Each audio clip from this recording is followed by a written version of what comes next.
Okay, and we are live. Welcome to a new episode of All Things Xbox Podcast. Once again, I got Logan with me. Logan, how are you doing this week?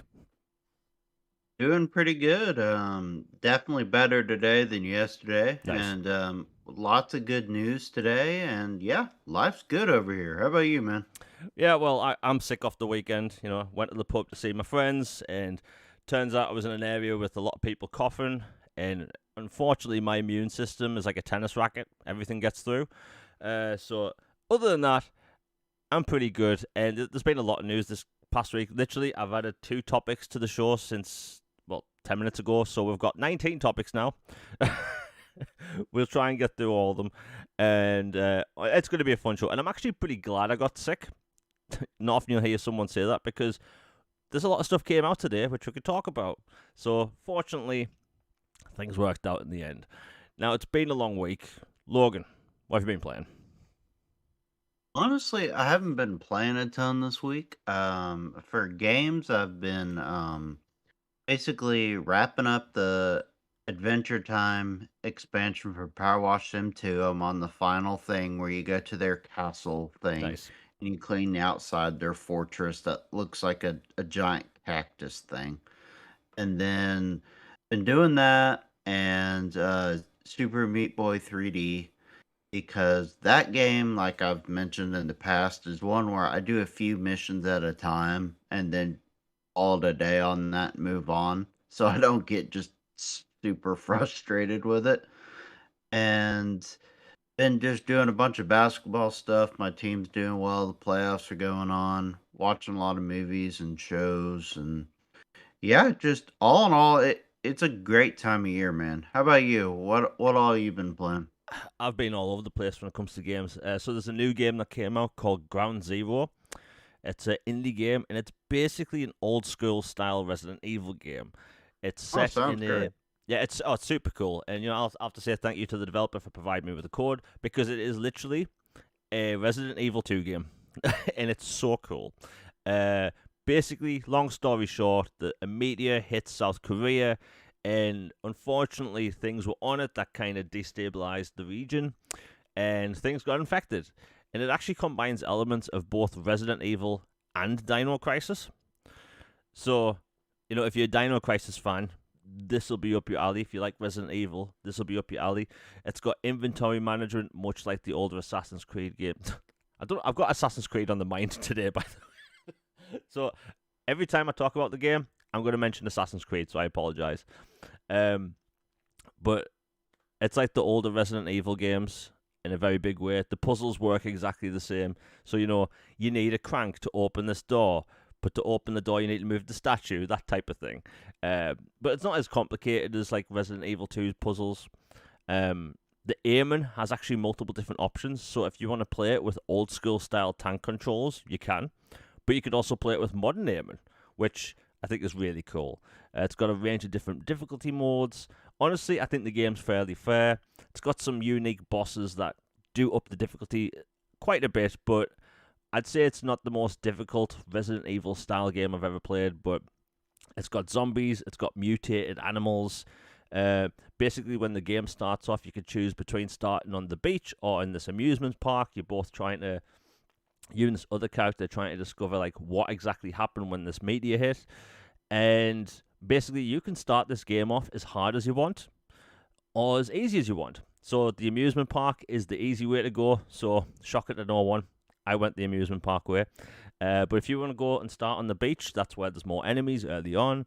And honestly, it's essentially a Resident Evil game, but the developers pulled it off, and I think a lot of people will like this. It's got a bunch of visual modes, so if you want to add things like a more TV style effect, so you're playing on a old school 90s TV, you can do that as well. But yeah, the developer did an excellent job with this game. So yeah, Ground Zero, and it's on basically everything I think at the minute, other than the Switch, although I'll have to check. And yeah, hell of a fun game. I think a lot of Does it people, have Play Anywhere support by any chance? you know what, I'm not entirely sure. Um, I don't actually have the list of features next to us right now, but they are updating it still, so it might get support if it doesn't. But I hope it does really well because old school Resident Evil style games. We don't really get that often. There's a couple of other games in development, but they knocked it out of the park. They really did.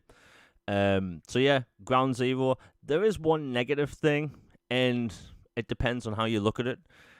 So like its name, right?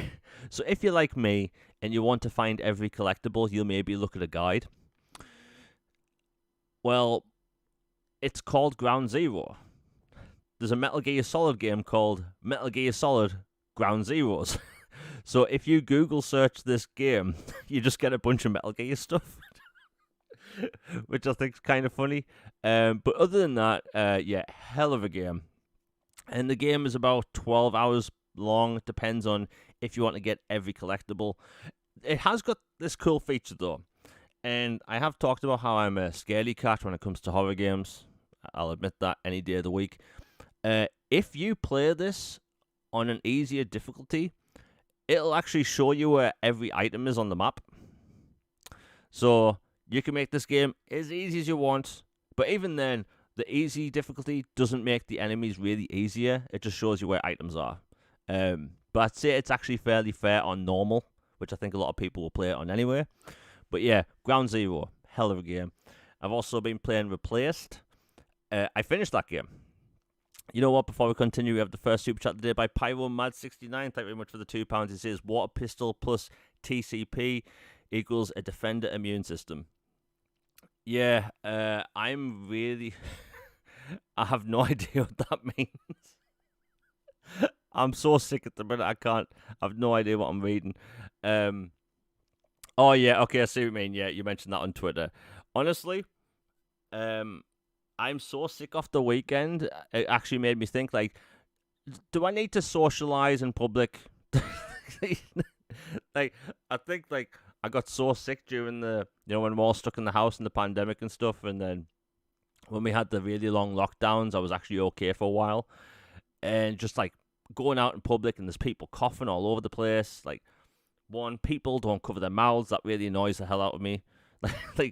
I always hear about these people go to these Gamescoms and E3s and whatnot, and they get this like nerd flu, they'd call it. Nerd flu. That's a good one. I like that. That's funny. Yeah, that's what I've just heard people call it over here, nerd flu. You go to E3, you talk to a bunch of other gamers, boom, you get sick 2 days later. Nerd flu. But yeah, honestly, I think next time I go out, which is my birthday in a week, yeah, I'm gonna have to do something. But yeah, thank you for the £2, PyroMad. I'm not with it today, and I'm trying to run a podcast, so let's see how that goes. But Replaced, I finished it. Hell of a game. It's currently my game of the year. Will things change?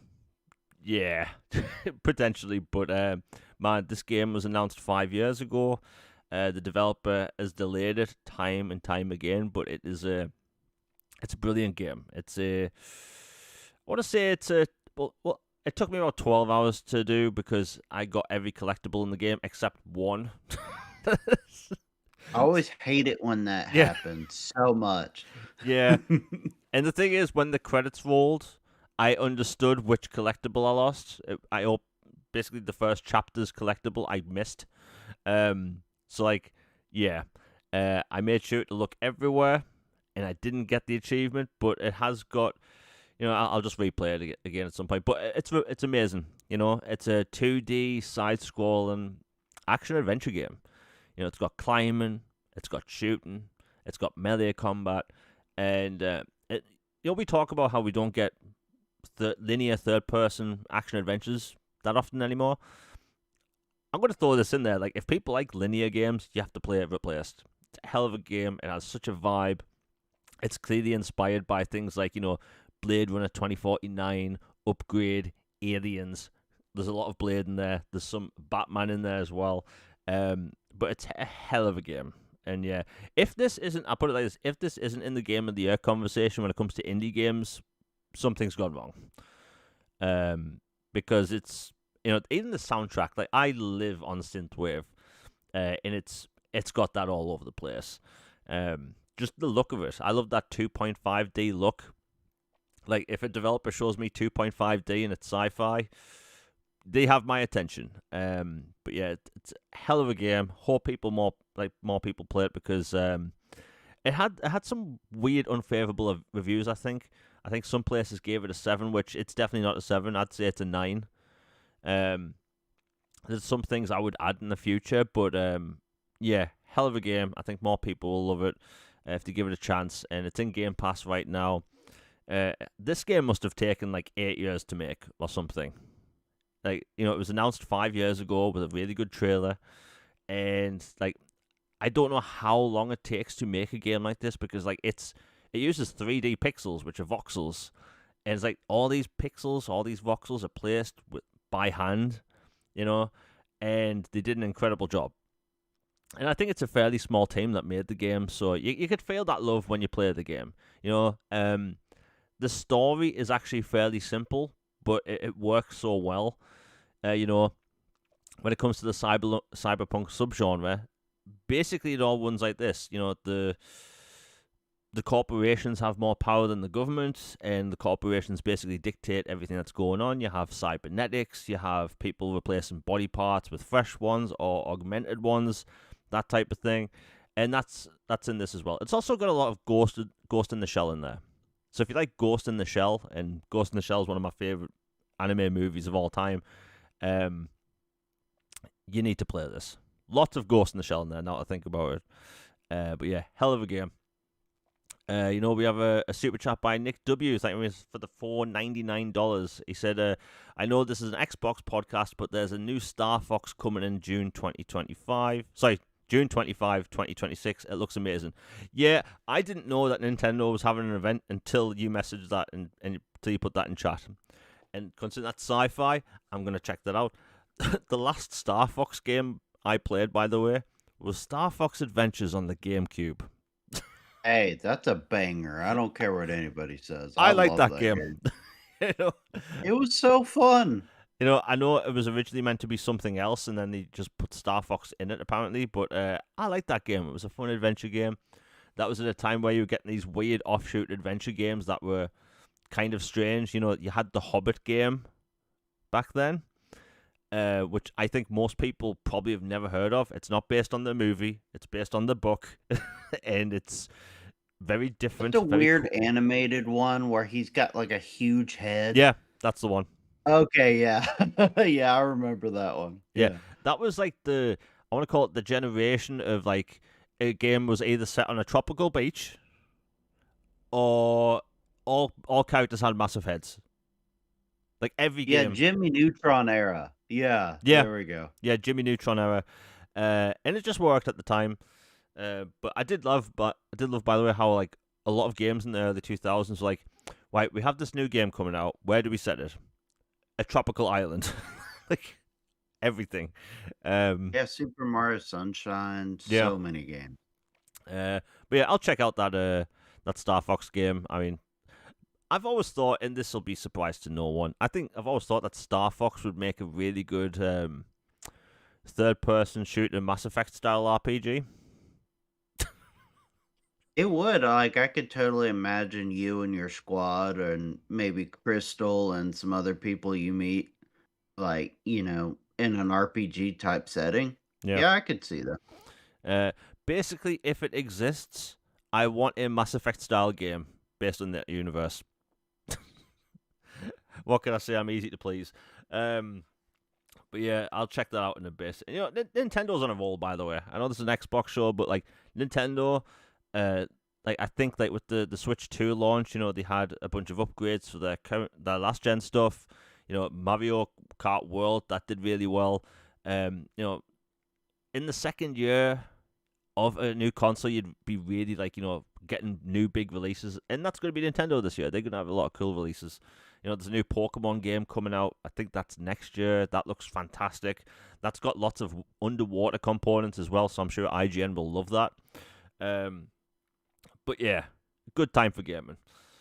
Oh, and the last game I've been playing, and this is going to be a surprise to no one, and I've glazed the living hell of this. Final Fantasy VII Rebirth demo.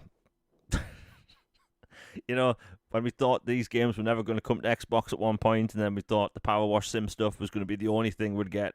And 7 Remake came out in January, which I thought was absolutely peak.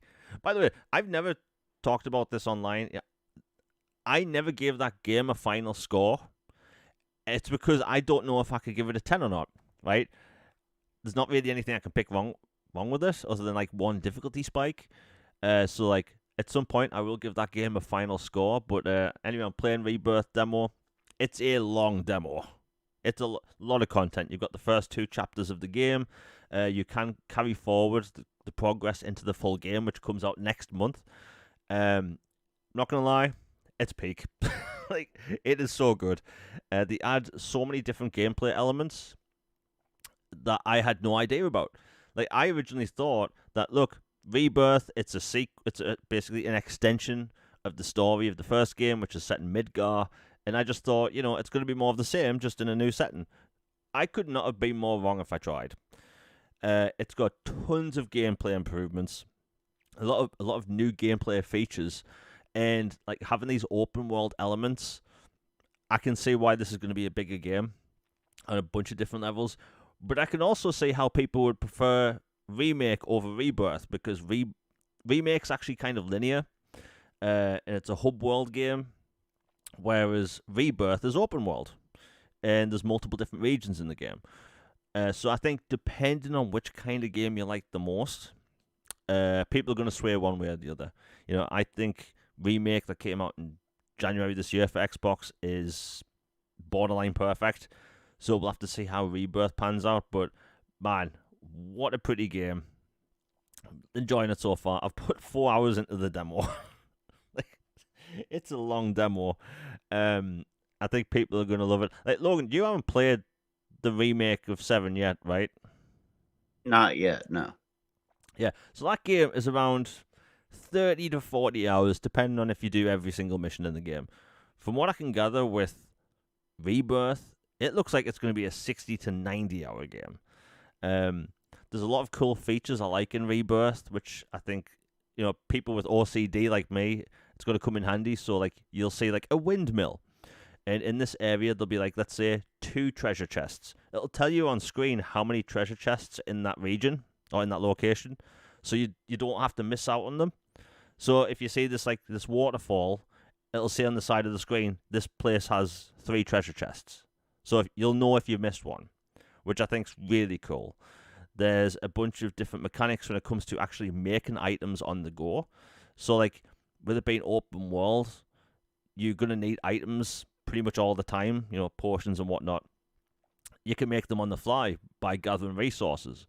But normally, in a game like that, I don't like stuff like that, gathering tons of resources and making stuff. But it's a simple crafting tool. So people that hate crafting in games like me, it's so easy to understand, which I like. But yeah, Rebirth comes out next month. The demo's out now. If you finish it, I think you get some sort of trinket for the full game. But I really do think that, these games being on Xbox, it's a huge deal. I think that if you own an Xbox Series X or S, you need to own the remake at some point and play it, because, in my opinion, it's one of the best games I've ever played. Not even kidding. Maybe why, like, the director of the Final Fantasy VII Remake games now follows me on Twitter. And maybe it's because that's all I talk about at the minute. I either talk about Mass Effect or Final Fantasy. It's one of the two. But yeah. You could certainly pick worse franchises to stand. Oh yeah. Yeah, like, it could be worse, but I'm just a happy gamer at the minute, man. Like, I'm getting these Mass Effect style games next year. Sci-fi games are on the rise again. Final Fantasy's finally on Xbox after, let's be honest, port begging for years. Like, and by the way, for people that have seen the cover of Final Fantasy VII Rebirth, let me tell you, the second I saw Zack Fair in Rebirth, I'm not even kidding. I'll say this, I don't care. I got a little bit emotional. Like, because if you've played Crisis Core Reunion, people will know what I'm talking about. And I literally said out loud, I'm surprised I didn't wake up my neighbours. I was like, it's my boy Zack. I must have sounded like Will Ferrell from Old School. You my boy, Blue. Attaboy Blue. You my boy. And that's what I was like when I saw Zach on screen. But yeah, pretty game as well, Rebirth. You could tell this is using more power of these consoles because 7 Remake's a last gen game. It's arguably the best looking game from that generation. But this time, like, man, there's so much going on in every scene. So like if you're in a cave, the detail on the rocks, there's so much going on. Outside there's incredible amount of foliage. It's hard to explain. It's just so detailed. But yeah, Rebirth comes out next month. Demo available now. That's all that stuff. That's basically all I've been playing. I have been playing Arc Raiders' new map. I will say this quickly, because I know there's one or two people in chat that do play Arc Raiders. This new map changed people's gameplay, in my opinion. Because for the past couple of months, I haven't really talked about it on social media because it's became a hellhole. Everyone's ratting on each other. You have people camping extractions. But now, because of this new map, I've had every match has been friendly. Not a single person has attacked me, even in duos. Duos is normally a unrelenting hellscape where everyone's just fighting each other. But like me and my friend are playing Arc Raiders, walking past other players, talking to them, working together with other people, groups, and it's been fine. I've had about 30 matches in a row where I haven't died. So I think maybe people were just ratting on each other because there was no new content. If that's the case, they need to put more maps out regularly because one map every 5 months is not enough. I don't care what genre it is. If you're a game like this, you can't one map. Like Logan, you don't play multiplayer, not really, and you don't play. I know you definitely don't play extraction games, but like, what's your thought on this whole one new map every 5 months thing?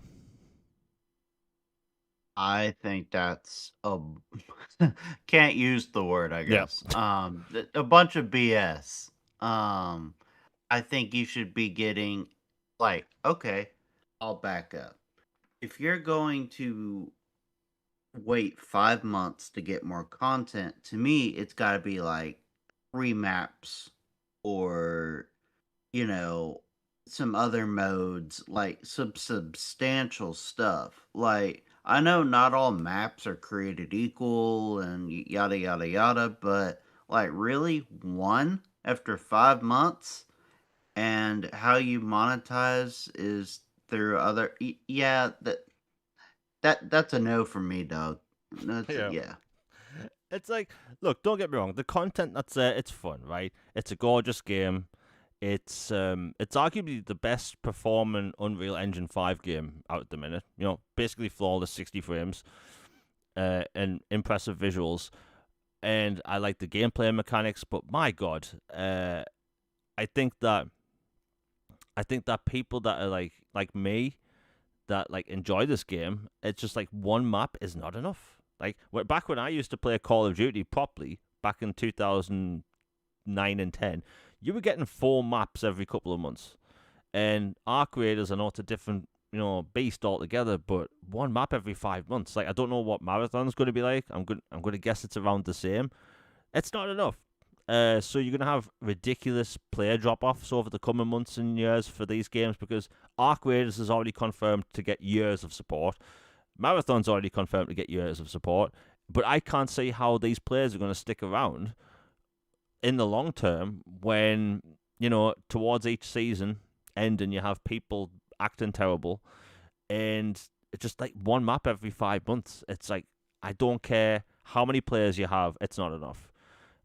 Hopefully they'll increase like the output, like one map every 2 months I think would be fine, but 5 months is ridiculous. The last map we got was, I believe it was early December. It's unacceptable. But anyway, that's what I've been playing.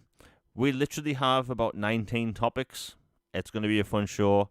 I'm seeing a lot of Star Fox stuff in my feed. I bet I'm going to watch the trailer for that, and I bet it's exactly the type of thing I've been looking forward to. But anyway. Apparently you can use an N64 controller for it. If you still remember how to use one, you can use it. That would be cool. By the way, I will defend the N64 controller. Um, Hey, I loved it. I grew up with that thing and got so many blisters on the palm of my hand, oh yeah, like, especially in those, like, fishing mini games in Ocarina of Time or, like, Mario Party mini games, like, having to spin or, like, twirl around the, joystick a bunch, like, yeah, I burned holes in my hands doing that. can you remember when you had to fight Bowser in Mario 64 and you had to do the spin Oh, thing? yeah, and you had to swing his ass off the the platform. Yeah. Yeah, that I had blisters in my hand because of that. But so much fun.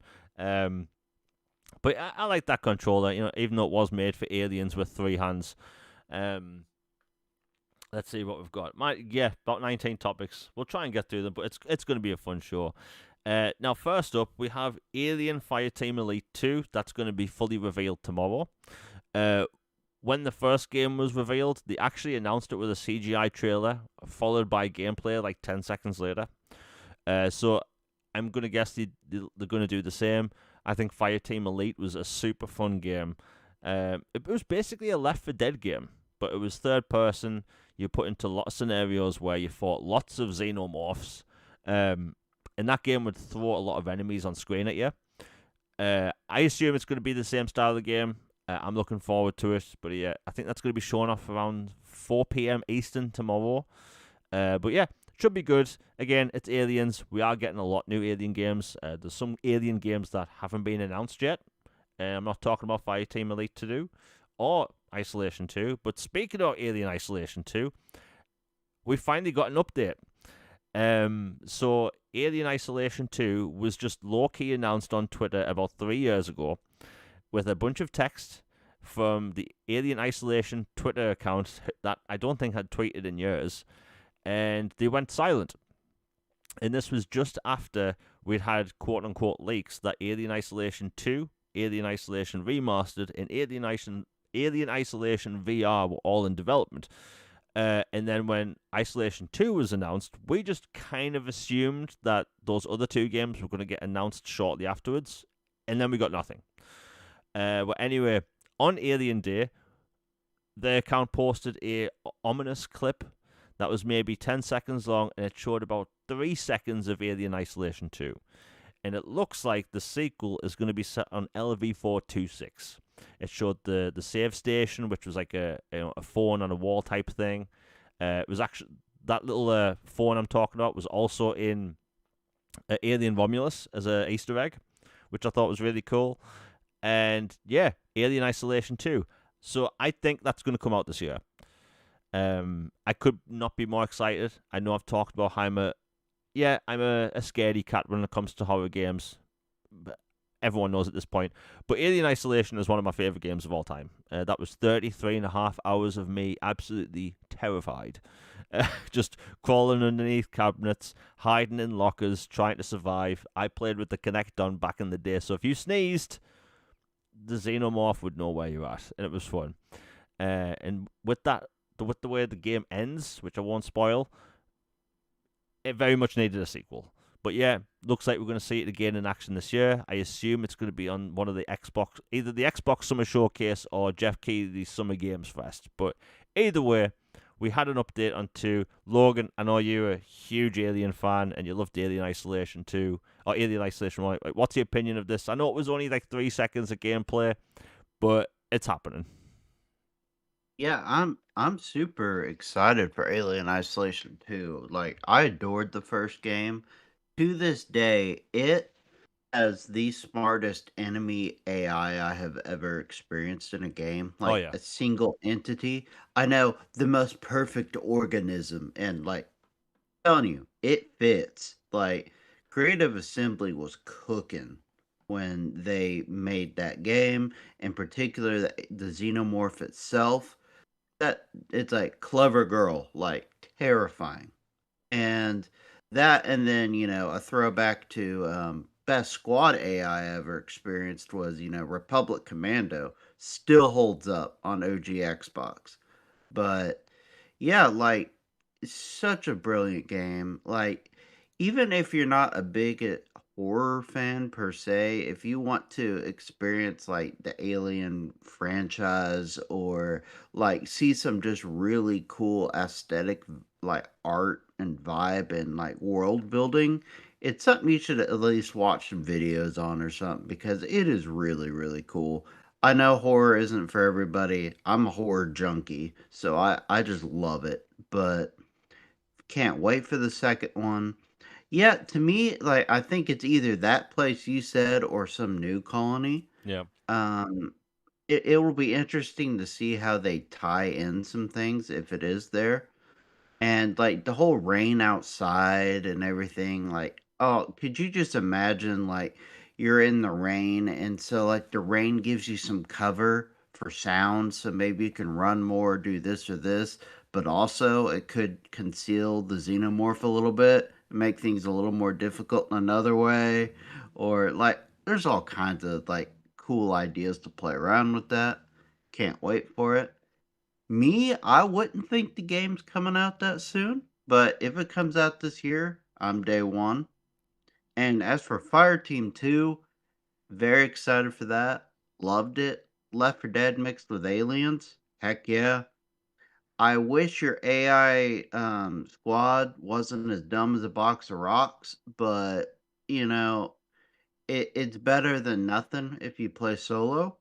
So hopefully they smart them up a bit. But all in all, excited for alien stuff. Yeah, like you said, the AI with Fireteam Elite wasn't the smartest. They would just sit there. Yeah, it was pretty lazy. Hopefully they learn from that because that was the big like complaint about the first game. Um, I think the first game also launched in Game Pass. Now that I think about it, or at least Yeah, it did. yeah, and yeah, a lot of people are playing that. Now, if we get two Alien games in the same year, that'll be nice. There's also meant to be an Alien, what's it called? Rogue Incursion Part 2 coming out this year. Yeah, because the VR version had both parts already, and then for us who don't play with a VR set, part two is supposed to be coming out like this year or next year. Definitely looking forward to that because part one ended in a pretty dramatic fashion, and we need that resolution. Yeah. As like an Alien fan, like, was Rogue Incursion Part 1, like, good? Yeah, I enjoyed it. Some of it was a little monotonous. Like some of the like, okay, I gotta go run here and do 3 switches of this, or like the rule of 3 in Yeah. games. There was a bunch of that. Yeah. But like overall story was good, interesting characters. They added a protein, like, big O xenomorph to deal with, which was terrifying, and like the gunplay was good. It wasn't great, but it wasn't bad either. It was acceptable. Yeah. And it was a solid Alien game. Like if you love Alien, like I recommend it. It definitely wasn't Colonial Marines, I'll put it that way. Yeah. So just yeah, check it out. Yeah. Yeah, I'm going to pick that up soon. And I also, by the way, speaking of Aliens, I did buy not long ago Aliens Colonial Marines on the 360. Hey, I bought that on beat for, just in case it Yeah. became backwards compatible because I'm like, I know this game is flaming rotten garbage apparently because of a typo in the coding. Yeah. Like, could you not just go back and fix that? Is it really that hard? I'm not an engineer, but it makes you wonder. And like, if nothing else, it deserves to be BC so you can play all the Alien games. Like, even if it sucks, let the Black Sheep Alien game in the house too. Yeah. That is so weird. So for people that don't know, the Alien Colonial Marines AI was so broken and so terrible that like it was one of the big memes back when that came out, and it was all because one letter in the coding was messed up. And it's like they never patched it. To this day, I don't think anyone knows why. We all know what happened with the whole Borderlands thing and the funding. That's a different story for another day, which I don't want to get into. But my God, yeah, that should be BC. I did pick it up physically for £2, which isn't bad. But yeah, I should be playing that shortly. But yeah, Aliens games. Finally, we're getting more of them. Now, there is an unannounced Alien game, which is meant to be in the style of Dead Space. I'm going to guess You have that. my attention. Sorry, say that again. I said you have my attention. Yeah, yeah, they got my attention as well. So I'm just going to guess that's going to be announced this summer, because I haven't seen any. How should I put it? Anything saying it's not real. I'll put it like that. And if you're going to do a Dead Space style game, having that alien universe, I mean, you have so many different things open up to you. You have the bosses, such as the Queen alien. And if you go into the lore, you've got the Emperor alien. You've got, like, the Bull alien. Things like that, you know. There's tons of different kinds of xenomorphs from the lore. But hey, finally, more aliens games. Let's see what we got next. My God, way too many topics here. You know what? I'll talk about this quickly. So, Assassin's Creed. And by the way, I just did it again. I'm calling everything Assassin's Creed because I've got that on the brain at the minute. So, the Expanse Osiris Reborn was revealed. Yeah, I'm all over the place today.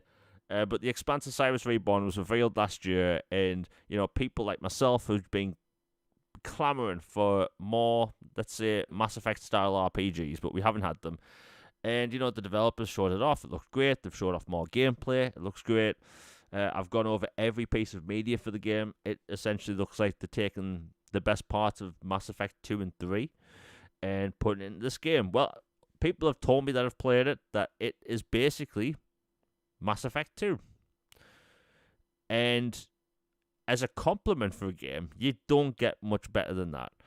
Also, one of the best games of all time is Yeah. its comparison. Yeah. Yeah, I'll take it. Yeah, so from dialogue to the action, even the button prompts and like just the controls look like they're straight from Mass Effect, which I'm perfectly fine. Yeah, that's coming out next year. It's launching in Game Pass, but I just want to put it out there. Like, most people that play this game have never seen anything to do with The Expanse, right? They'll play this game thinking it's a cool new sci-fi RPG, which it will be. But yeah, a lot of people that have no idea about anything in this universe, they are in for a surprise, because it's more of a, I don't want to say realistic sci-fi game because it's definitely not realistic, but you just have so many things in that universe that they use actual physics. They have actual people from NASA working on the game, which I think is really cool. But yeah, just a really cool game. And, you know, these developers, it's Owlcat Games. It's their biggest game to date. I think their last game was Warhammer 40k Rogue Trader. So they know how to make RPGs, but they've never made a game like this. And so far, it looks incredible.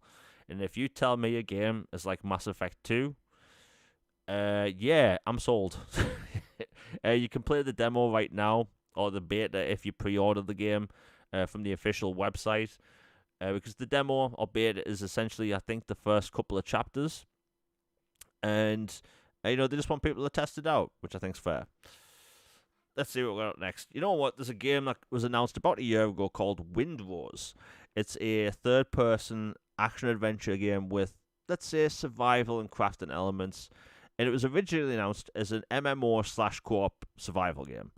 And because the developers saw the demand, the feedback, it's coming out as a single-player/co-op game. So you can play this game single-player offline if you want. It is essentially Assassin's Creed 4 Valheim. That's the best way I can call it and describe it. So, you know, you craft in this open world, you make a ship, you go out and sail, you fight other pirates, looks like a bunch of fun. And I think a lot of people are going to be all over that, because Assassin's Creed 4, that left an impression on a lot of people, and we haven't really had a lot of games like that.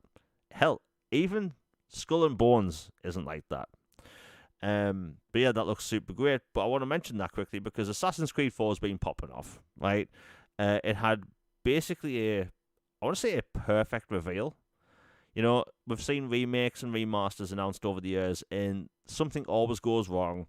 Maybe they mess up with the lighting. Like, as Assassin's Creed fan, I can talk about this. Assassin's Creed remasters, for some reason, mess up the lighting most of the time. Assassin's Creed 3 Remastered has broken lighting and broken HDR on console. I don't know if they fixed it on PC. And it looks terrible. And it's a shame because Assassin's Creed 2 is an amazing game. Sorry, Assassin's Creed 3. So with these remakes, everything could go wrong. And they announced the game, they showed it off, they showed gameplay, they showed cutscenes, and it looks phenomenal. And even though the reaction was mostly positive, what's funny is people had a few little, nitpicky things about the game. The fact that some of the animations looked a bit stiff. The fact that underwater wasn't shown, stuff like that. The sword combat kind of looked stiff compared to the original, and these developers flexed their dev skills because about a week later, literally last night, they posted a 16-second clip on Twitter, and it was basically addressing every single thing people complained about. Whereas the old Ubisoft from like a year plus ago, they wouldn't have done this.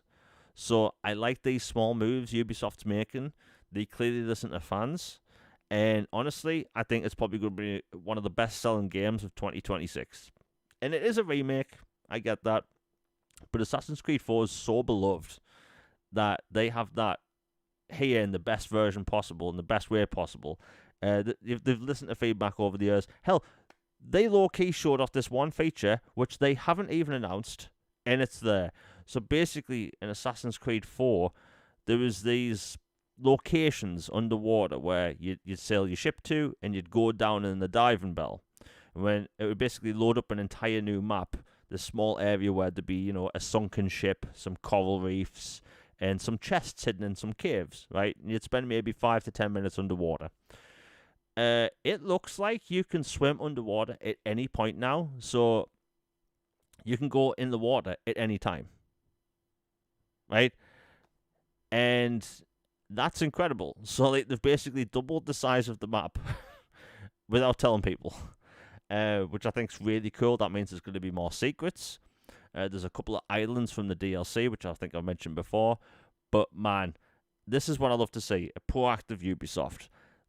This could have been just a random remaster with an upscale and a higher resolution, and it probably would have sold millions of copies. But they've gone out and remade this game and listened to every single piece of feedback. Like, Logan, you've heard me complain about the crouch thing for 2 years, right? And they addressed that in the video. And in the previous video that they launched last night, literally, it's got smoother crouching animations. Like, they are listening. And I love that. So, like, yeah, I don't care who owns Ubisoft at this point. Just make good games and listen to fans. Because fans aren't always right. They really aren't. But, like, Ubisoft fans, Assassin's Creed fans, like, we've gone through the motions, right? We know what's a good game. We know what's a bad game. Certain games sold really well when we're all stuck in the house. But Assassin's Creed 4, sold, like, over 14 million copies. It's one of the most beloved AC games of all time. It's one of the most beloved Ubisoft games of all time. And it's for a bunch of reasons. It's the best pirate game. When it comes to Assassin's Creed stuff, it's a great game, but like you play that for the pirate stuff. Removing the modern day stuff, which was a good move. It has stuff relating to modern day in the game, but man, they're knocking it out of the park, and that comes out in July. Logan, I've been rambling about this long enough. What's your thought on the game? Because I did send you the comparison in the DMs before. Yeah, it's night and day. It's so much better visually, mechanically, aesthetically, just all in all. It's like loved Assassin's Creed 4 originally, and this is even better. And like for crying out loud, you can actually crouch in the stealth game. Who would have thought? Yeah. And the boat combat, just everything is just coming out in spades. I'm very excited. And yeah, this one I think is going to be a real seller this year. Of course, it remains to be seen whether certain other games come out this year or not, but I think this will be in the top 5 probably for most sold this year. Yeah, it's going to sell really well. And So apparently there's another Assassin's Creed remake in the works, and it's a remake of the first game, which I know you were wanting. Um, you know, in the first game back in 2007, you could only assassinate other characters if you were either standing next to them or if you were standing from an elevated platform, such as a crate. like you could do jumps into assassinate, but you couldn't do them from 2 stories high. Like you couldn't too. Um, so they're going to be able to put all the social stealth elements from 2 onwards in the new game or the remake of the first game. But apparently, if Black Flag Remake sells really well, they're going to remake a bunch more. And honestly, I think that we're going to see a lot of Assassin's Creed remakes, and I'm okay with that. They're great games. I think some games had a lot of flaws. I think Revelations had a bunch of flaws. I think like Assassin's Creed 3 had so many cut features, so much cut content that if we see a remake of 3, we could potentially see all of the Red Dead Redemption style stuff we're meant to get in the game. There I can't post it on here, but there's leaked footage of that third game where it looks like a completely different title. And they removed a bunch of stuff because of the Red Dead Redemption comparisons. But these remakes are like the best news possible for Assassin's Creed fans because they're going back to the roots, they're listening to feedback, and look, there's a lot of people like myself, I love RPGs. But in my opinion, Assassin's Creed does not need to be an RPG. It just doesn't. And by the way, they did clarify that they're not going to make these games delisted. So like you're going to be able to play the original version still, which I think is cool. And I think that should always be the way. You'll have people that like the original over the new one. That's cool. You can still buy it right now. They did delist, I think, the 360 version of Assassin's Creed 4. But if you did get it via Games with Gold, obviously you can still play it. But it is backwards compatible. But man, they're knocking out of the park. And, before I continue with the Assassin's Creed stuff, because again, we still have about 17 topics. We have a super chat by your baby father. Thank you very much for the $10. He says, "Great chat, guys. Cheers."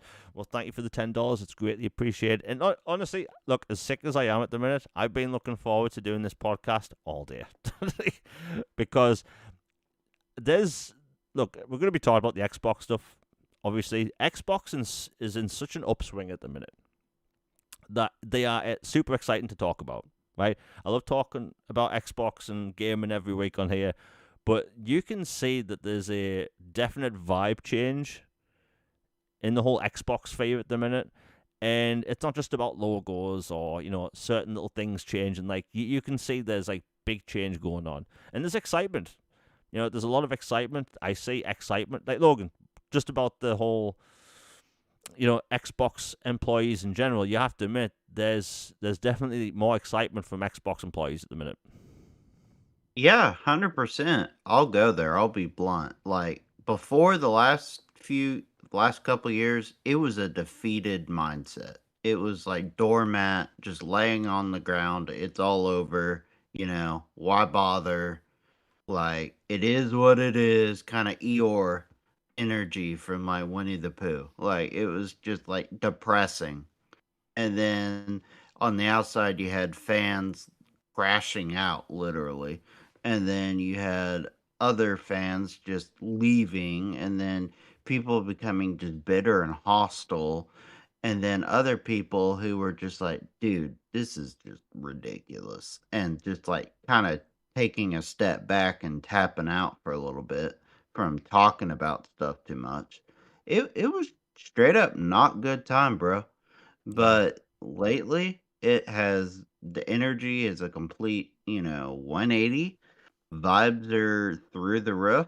We're going to the moon, Doge style. It's awesome. I love the energy. We're gonna obviously jump into more specifics in a bit, but yeah, as far as vibes and energy and just overall just feelings about Xbox and the community, different night and day, wonderful times. Yep. Thank you for the $10, you baby father. I'm excited. It's going to be a good show, and honestly, like I like seeing just the positive vibe in general. Like I'm a positive guy. I don't like talking about like negative crap all the time. And Hmm. in the gaming space, we hate to enjoy games and enjoy what we have. And thankfully, a lot of stuff coming, especially this year in general. It looks fantastic. We'll end the whole Assassin's Creed thing quickly with me, and this is going to be the only negative thing of the show. Is that Assassin's Creed 4 is a huge game, massive game, and it got me thinking, how come they can remake this whole Assassin's Creed 4 in 3 years, but it's taken them 4 years to do Splinter Cell? Because they're scared out of their bleeping mind on Yeah, Splinter Cell, is like my guess. like Assassin's Creed 4, right? Assassin's Creed 4, it's hard to put a length on that game. It's either a 25-hour game or 125 hours, depending on how much of just sailing you want to do. Like, for people that are listening right now or later, if you've never played Assassin's Creed 4 and you get that game, its story is essentially 20 to 25 hours. But like, you will like sailing so much in that game. You will maybe spend double that just sailing around fighting other pirates, because that's how fun it is. Like even just sailing along, listening to sea shanties, you'd spend hours to do, you know. And I love doing that, going to all the little islands and getting all the treasure. You know, it's such a game that you could pour so much time into and have so much fun. But with Splinter Cell 1, the remake is meant to be a remake of a 12-hour linear game. And for the life of me, I can't figure out what's taken Ubisoft so many years. like, why? Why is it taking so long? Like, because Assassin's Creed 4 isn't going to have microtransactions. They've confirmed this. It's not going to have multiplayer. They've confirmed this. So why is why is Splinter Cell taking so long? And they have confirmed that multiple people have stepped down that are basically the head of the studio making Splinter Cell remake. Just got me thinking, like, there must be some serious problems going on with that game. I'm hoping for the best, but if this Assassin's Creed 4 remake turns out to be great, which it looks like it's going to, we're going to see remakes of a lot of other Ubisoft games. Potentially older Far Cry games. Maybe Rayman will actually come back properly. I'd like older Ghost Recon games to come back. Like, Logan, I don't know if you ever played this. Did you ever play Rainbow Six Vegas on the 360? Oh yeah, of course. I have both of them, and they're BC, and like even before those, like old school Ghost Recon back when it was like story focused and squad Yeah, based, and like on the OG and 360 and Future Soldier. Like I really do miss that era of UB. yeah, yeah. Those games were good, but I think we might even see remakes of those. Uh, you know, I think Rainbow Six Vegas alone was like one of the most definitive, like, I want to say, games of that era for the 360. Because like thinking back, everyone I knew had that game. Like everyone had to have that game. Same with Graw 1 and 2. Right, everyone had that game. Like seeing Ghost Recon or Graw back on the 360, as a launch window title, that was mind blowing. Like those graphics were incredible. Um, but yeah, I like what Ubisoft's doing. Just the whole Splinter Cell thing gets me down, because Splinter Cell doesn't exist anymore. Um, let's see what we got next. All right, we could talk about this now, and I've been itching to talk about this. So 007 First Light comes out this month. It's going to be a big game, and it's had a funny week in the gaming news sphere because the developer showed it off last year. It looks fantastic. It's also featured in my last video, and everyone seems like they're going to be pretty happy with this game. Well, a bunch of But details came out Jamie, about it. It's going to could be. he be a game character? Oh yeah, we're going to get into that. We're definitely going to get into that. But like, I'll go over the details quickly, and we'll get into the meat and potatoes, which Logan briefly mentioned. It's a 20-hour game. And honestly, I'm at a point in my life right now when I see a game developer say their game's 20 hours long, I actually get more excited. I think 20 hours for a game is perfectly fine. It's not just 20 hours long. There's a bunch of like side stuff you can do. There's tons of collectibles in the new Bond game. There's multiple different routes to do missions. There's insane replayability. Like it's made by the Hitman developers, so there's multiple different ways to finish each mission and each big set piece, which is cool. And they've said there's like dozens of things to unlock: gadgets, costumes. The MI5 headquarters. You can just go around and explore, and there's lots of things to find. But like the main story itself is 20 hours long, which I think is perfectly acceptable. And frankly, I want more game developers to come out with 20-hour games because not everything needs to be open world. Not everything needs to be 90 hours long. And frankly, when I played things like, Mafia, the old country, I was actually really thankful it took me 20 hours to finish. Logan, what do you think of the whole game length thing? Because a lot of people have been arguing this past week that 20 hours isn't enough. But if the quality's there and the replayability's there, I think 20 hours for a main story length is perfectly fine. Yeah, 100%. Like, you're talking to somebody who grew up on GoldenEye and Nightfire and those James Bond games. So 20 hours, yeah. 20 hours is plenty. Yeah, perfectly fine. And, there's a bunch of other details I can get into, but I think they're kind of spoilery. But if you like, James Bond, if you like gadgets, you're going to like this. It doesn't have multiplayer. There's no plans to add multiplayer or microtransactions. Now, they have said that they're not being 100% clear whether there'll be DLC or not, like expansions. But considering it's the Hitman developer, IO Interactive, I think there will be expansions. It's clearly going to do well. And they are open to doing sequels, so they are completely going off the sales of this game to basically determine whether they're going to do a First Light 2 or something. I hope it does well. I've been clamoring for more linear third person shooters because we never get them now. It is a dying genre, or not even a dying genre. It's a dead genre. We never get them unless Microsoft or Sony make them. We don't get linear third person shooters. In fact, I can name one that came out this generation, and that's Space Marine 2. That's it. And Space Marine 2 is amazing, don't get me wrong. But nobody makes linear third person shooters, and that annoys the living hell out of me. But why Maybe we talk? StarCraft. That would be cool, Yeah, wouldn't it? StarCraft. Like, my God, if they nail that, by the way, and it's a third person game. It's, let's say, 12 to 20 hours long.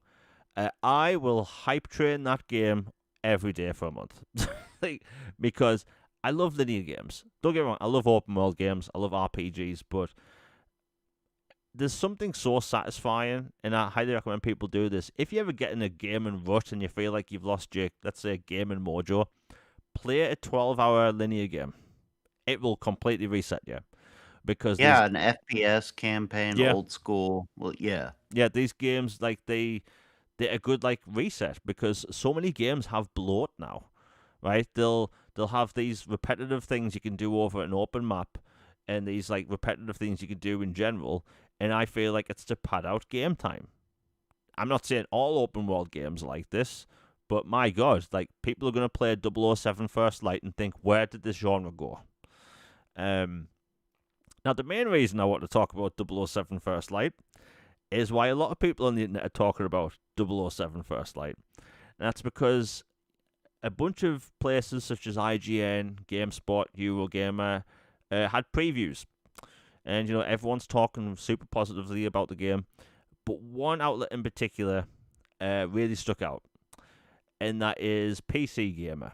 Now, PC Gamer are known to make some of the worst articles in the history of gaming. This has been known for a long time. However, their headline was, you know what, maybe we don't need James Bond video games. Now, as someone from the UK, born and bred, Bond is like something you grew up with, right?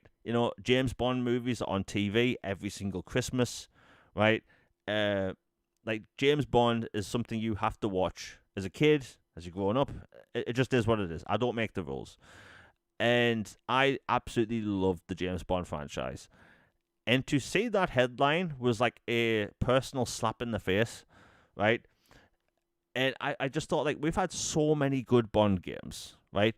Not just GoldenEye, but like Nightfire and like the other ones that won GameCube back then. There was one on the PlayStation 2. It was a third person one. I always forget its name, and that actually starred Pierce Brosnan, and that is literally canon to the Pierce Brosnan movies, right? You know, they had Dame Judi Dench back to play M, right? It was a full on, well, how should I put it? It was a full on James Bond movie, but it was a video game, right? Um, and I just thought it was so disappointing. Like, but the thing is, I went off this headline and I thought, this is the dumbest thing I've ever seen. I posted that clip from Billy Madison. Yeah, you know, that's the dumbest thing we've ever heard. And it got worse. The very next day, I decided to read the bottom half of the article, and this person, and by the way, I could have worded this way worse. Thank God I do have a little bit of PR training. Like, I saw this particular paragraph, and I know exactly why a lot of gamers were angry, because this journalist basically came out and said, look, James Bond is suave. He's confident. He's good with women. I don't identify with any of these, so I can't enjoy this game. And I swear to God, my eyelid twitched when I read that, right? Because all of a sudden, we need to self-insert into every game now. Like, when I play a Tomb Raider game, right, I want to play it as Lara Croft, right? I'm playing as a 22-year-old tomb hunter woman, right? And I love the Tomb Raider franchise. It's one of my favorite franchises. When I play an Assassin's Creed game, do I identify as a pirate from Wales in the high seas? Like, no. And like, these video games, it's all a fantasy, you know. And I just thought, like, I say this so often now, where these professional journalists, and I should be doing air quotes, they feel the need to self-insert that if the character on screen does not represent them, or if they don't, like, identify as, like, who the hell identifies with a spy with gadgets? I'm guessing it's a very tiny portion of the human population, right? You know, like, I love James Bond as a franchise. Am I an international spy with gadgets? Hell no. Maybe I am, but I'm not. Wink, wink. But I just saw this article, and it's like, these people get paid to review games, right? This outlet, they're going to get a code early by IO Interactive, and they are going to review this game. And I just thought, right, this is going to be one of those outlets where, let's say this game gets 9s across the board, they're going to give it a 6. Because you have some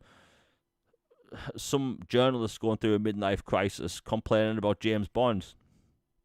That this person complained about James Bond being a, how should I put it so people across the world can understand, a rowboat club, you know, dude, right? But if you've read the James Bond books or watched the movies, it's like, he's an orphan, right? He messes up all of the time, hence the big scar on his face, right? James Bond is not perfect. Like, hell, watch Skyfall, right? The first half of Skyfall, James Bond is a mess, right? He's an absolute mess, right? Can't aim his gun properly. He's got the shakes. He's a borderline alcoholic, you know, and, like, that's the whole point. It's to humanize him, right? Watch any Bond film. James Bond is not perfect. He's not. He fails at some point. He messes something up, and that's something a spy would say. It's like, yeah, I'm definitely not a spy. But like, these journalists, man, like, no wonder traditional gaming media is mostly going the way of the dodo because of crap like this. And by the way, this post I think had like 15 million views. This PC gamer post, they had 15 million views and like 400 likes. Like, that's when you know you're getting toasted online. But man, it's so sad to see that, like, game journalism's gone this way. Logan, I've been rambling on about this, but like, we complain about games media and journalism a lot, but man, this does not help them look good at all. Yeah, this one might take the cake. It's it's up there with some of the more egregious ones I've seen. Um, like I'll be careful with terminology, but like Yeah. I get tired of this like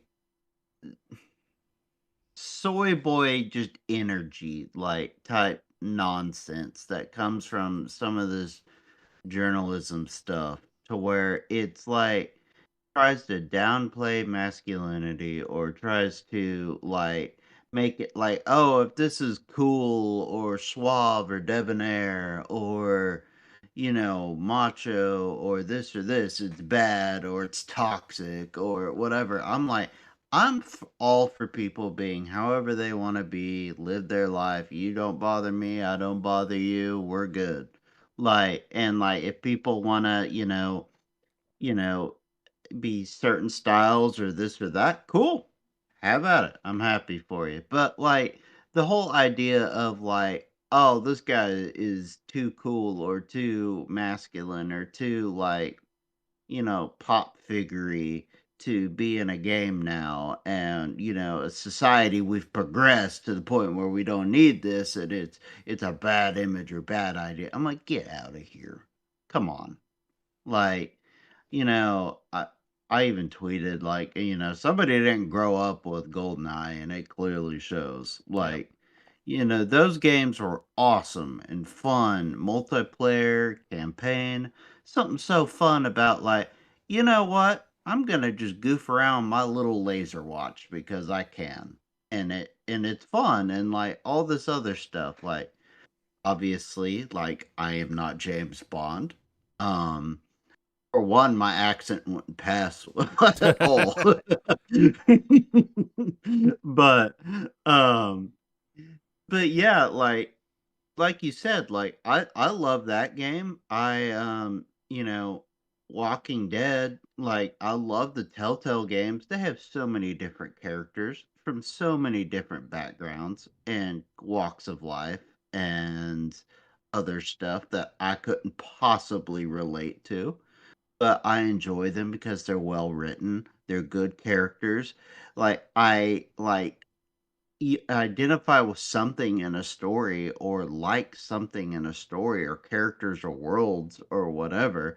But it's just I don't know. It just takes the cake.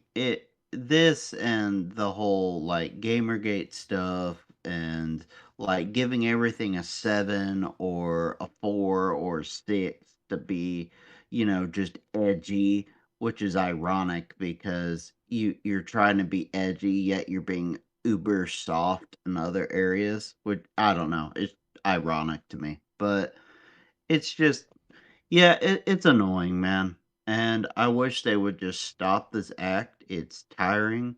I don't even know if this was a topic or not, but it kinda calls into the whole Xbox tax idea that people have brought up in the past about how basically they've admitted and said like, "Yeah, we were pretty convinced that was a thing." And I'm like, "If you have ears, you have eyes, you know, if it walks like a duck, quacks like a duck, looks like a duck, it's probably a duck." Like, there's been some weird stuff going on, and just put it that way. Yeah, it falls into that kind of stuff. Yeah. It's just a shame because like this game, it's like single player games are on the rise. I feel this year. You have Crimson Desert that popped off like mad. You have Pragmata, which is doing really well for a brand new IP that would be considered really niche. Um, and it's a happy dad game, and people are loving it.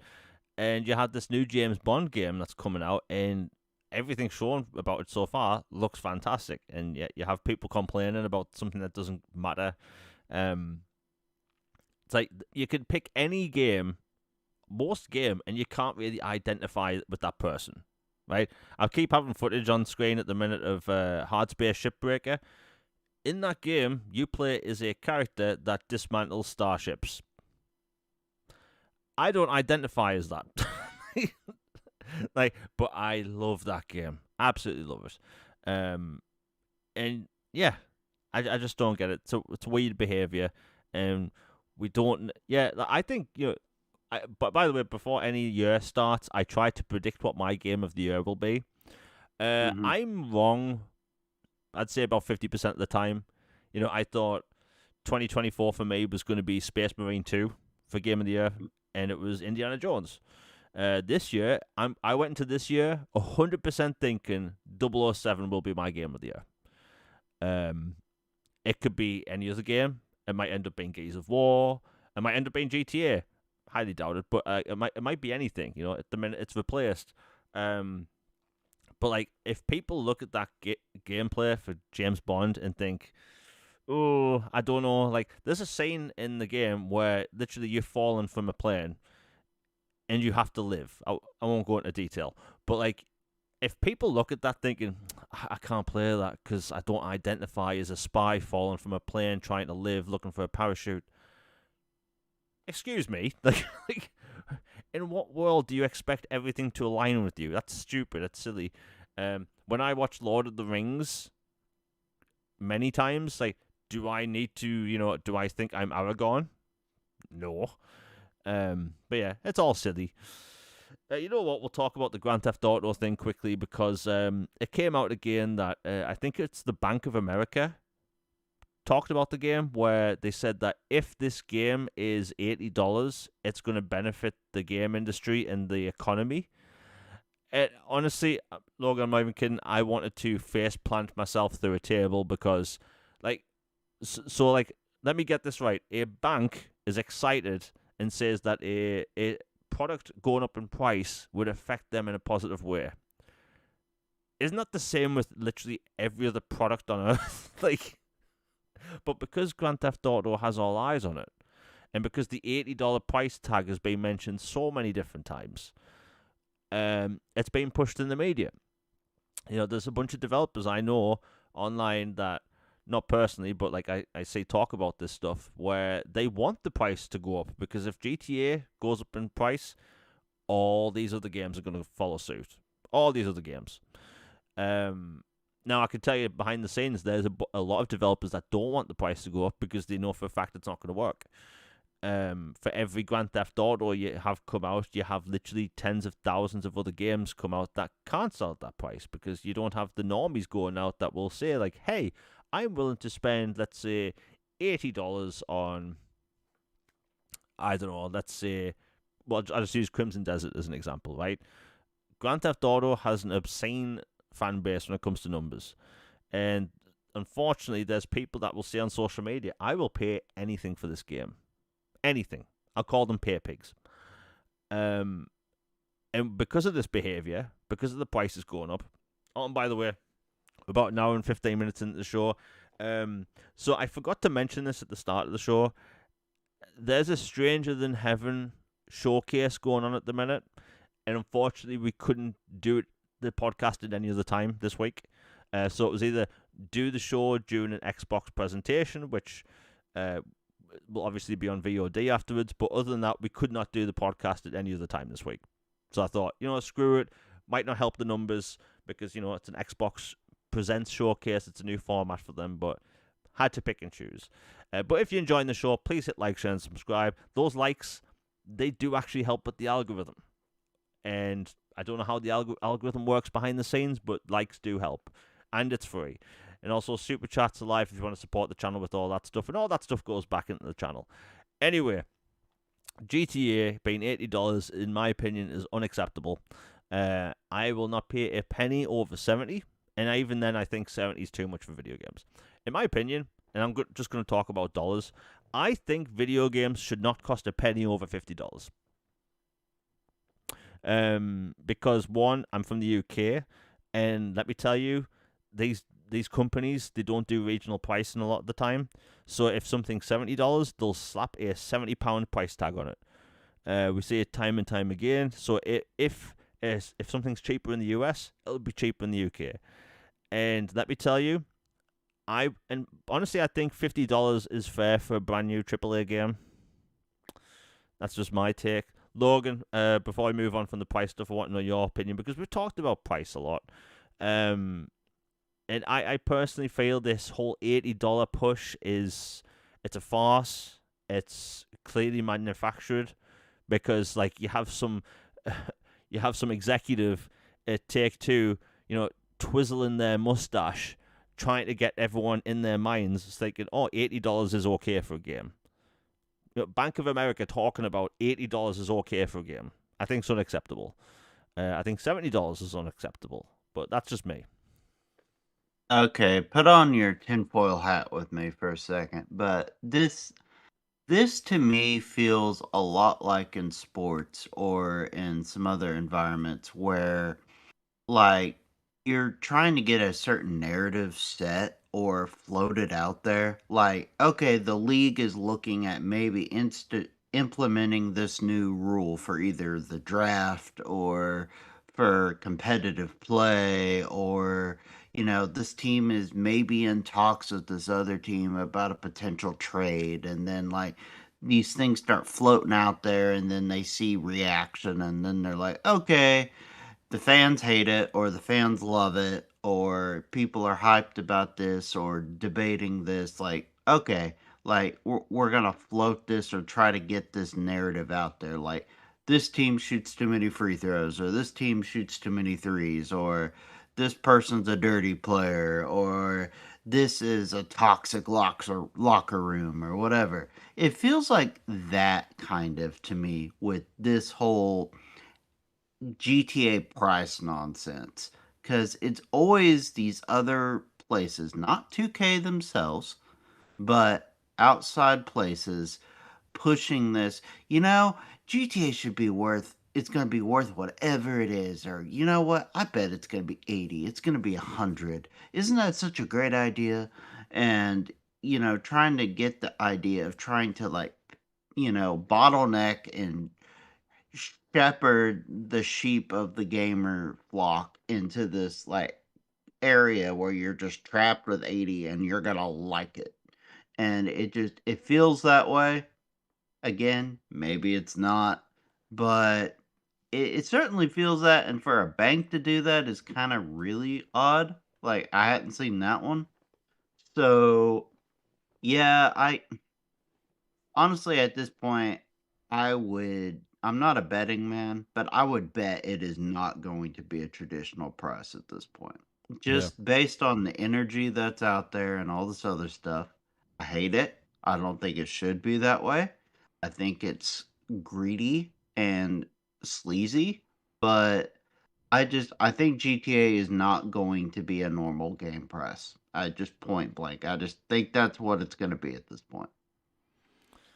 Yeah, I always bring up GTA when it comes to the whole price thing because one, they have people clearly pushing for this price and trying to normalize it. But I might get hate for this. I after what happened with GTA Online last gen, I'm completely. I think I'm out of doing GTA Online in the future. So like to me, GTA 6 is what, a 30-hour game, maybe. Um, so like why? Because obviously the online's going to print money for years, obviously, because you have these sheep buying, shark cards. And I refuse to pay into that model. Like I've put thousands of hours into GTA Online, like well over 3,000 hours. And do you know how much I've put into like paying for shark cards? Zero, right? So throughout two generations, Rockstar got the price of GTA 5 off me for Xbox 360, and GTA 5 again when it launched in 2014 for Xbox One. They haven't got a single penny off me for anything else, right? When it comes to GTA 5, so like I'm looking at GTA 6 thinking I'm going to do the same thing, right? Because one, like those spending habits of those people, it's disgusting. GTA Online, they put all of these things in place that arbitrarily make you want to spend money. Like for people that don't know, so like, when Grand Theft Auto 5 first came out, online didn't come out till like 2 weeks later in early October. And I remember the first car I bought in game was called the Jester, right? In my opinion, it's the best car in GTA. Not because it's the fastest, because it's the best handling, right? You could do a 90-degree turn in that game when you do a drift and slide turn, handbrake turn, sorry. And that car cost $80,000 in game, right? In GTA Online. And $80,000, you can get that in a couple of hours, right? But over time, they raised the price of that car. So then it was like 100 grand, then 200 grand.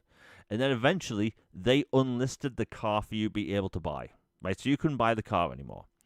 And now cars cost multiples of millions of dollars in game. And to get certain things, such as like upgrades for your vehicles, you have to join a business, but you also need millions of dollars for that. But you also need to buy a property, which is millions of dollars. So they add all these little extra things over time that, bear in mind, my entire play time was thousands of hours, and I've got maybe $375 million online. Even I didn't have enough to buy into these businesses, to get the flying car, right? To get the, certain things in that game, right? So, like, they make the economy so messed up in that game that it encourages people to spend real money. And I refuse to pay into that. And I look at Grand Theft Auto 6, the same exact thing's going to happen. Boot market, it's going to happen. And I refuse to pay into it. So, like, I will play the single player, and then I'm out. And then I'll play something else, because this year is going to have great games coming out. But yeah, I just see these big wigs that these companies talk about, like, they're not talking about, like, most people don't have any money this year, or in general, the economy's been tanking since the pandemic, and they have the audacity to say that this game's worth 80. No, I can't agree with that. Are we even sure it's gonna be that good? Like, I'm not even being a hater. I'm just asking. Like, is everyone just 100% convinced that no matter what, it's going to be awesome? I mean, it's a couple of different factors. Like, Red Dead Redemption 2, in my opinion, is one of the best games of all time. So, like, if you can make a Red Dead Redemption 2 style game, but in GTA, it's going to be amazing. You also have the trailers. Like, the trailers visually are impressive. But you also have, like, the caliber of Rockstar being Rockstar. So, like, they have a lot of good things going for them, but, like, they have 13 years of hype to live up to. Will it be? Yeah, you're right. Will it be as good as people hope? Like, 13 years is a lot to live up to. And even though it did technically start development properly until like 2018, people still look at that 13-year gap. Because we used to get a new GTA every year, and now 13 years, like, I don't think it can live up to that hype. Sure, it'll look great, right? But is it going to be a 90-hour game like Red Dead Redemption 2, or is it going to be a 20-hour game like Grand Theft Auto 5? We don't know. But you're right, like, it might not live up to the hype. Like, how can it? I think the only game that has arguably as much pressure, maybe even more, is actually Half-Life 3. But I think Valve could do it. I think Valve is probably the only company on earth that could live up to the hype. But Rockstar, I don't think they can. I'm sure it'll be great, but they're going to have to pull out some special stops when it comes to, like, GTA 5 had amazing driving, right? And they didn't have a storyline that had anything to do with car racing in a time when they had the Fast and the Furious franchise to look at. Like, that game had so many missed opportunities. I think GTA 5 is weak compared to 4. But yeah, I just wanted to bring it up. You know what? Let's get into the meat and potatoes of the podcast, because we have the big topics now. Again, if you're enjoying the show, please hit like, share, and subscribe. Unfortunately, we had to do the show during an Xbox broadcast, should I say, which doesn't help. You know what? Let's talk about this. So it came out yesterday that Asher Sharma from Xbox, the new leader of Xbox, is changing things all the time, right? It's from smaller things to bigger things. And when she first stepped in, a lot of people were against her because she had an AI background, working in AI. And she just flipped a switch. She's changing all these different things. And the big thing she removed yesterday was going forward, development of Copilot for Xbox and Xbox console.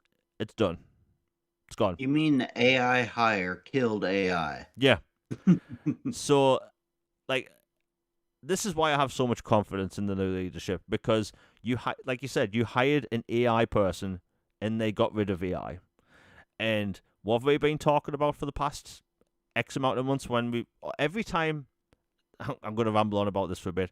Every time we've heard about next gen Xbox or Xbox in general, it's been about ecosystem, PC, portable, handheld, ecosystem, portable, PC, AI integration, storefronts, right?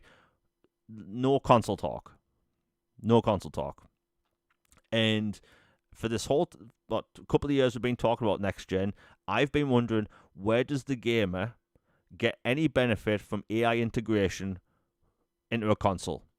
We haven't been told this, right? We've been told advanced technology, but I don't know how, like, you turn on a console and you have this AI crap helping you in any way, because it's not helping the game.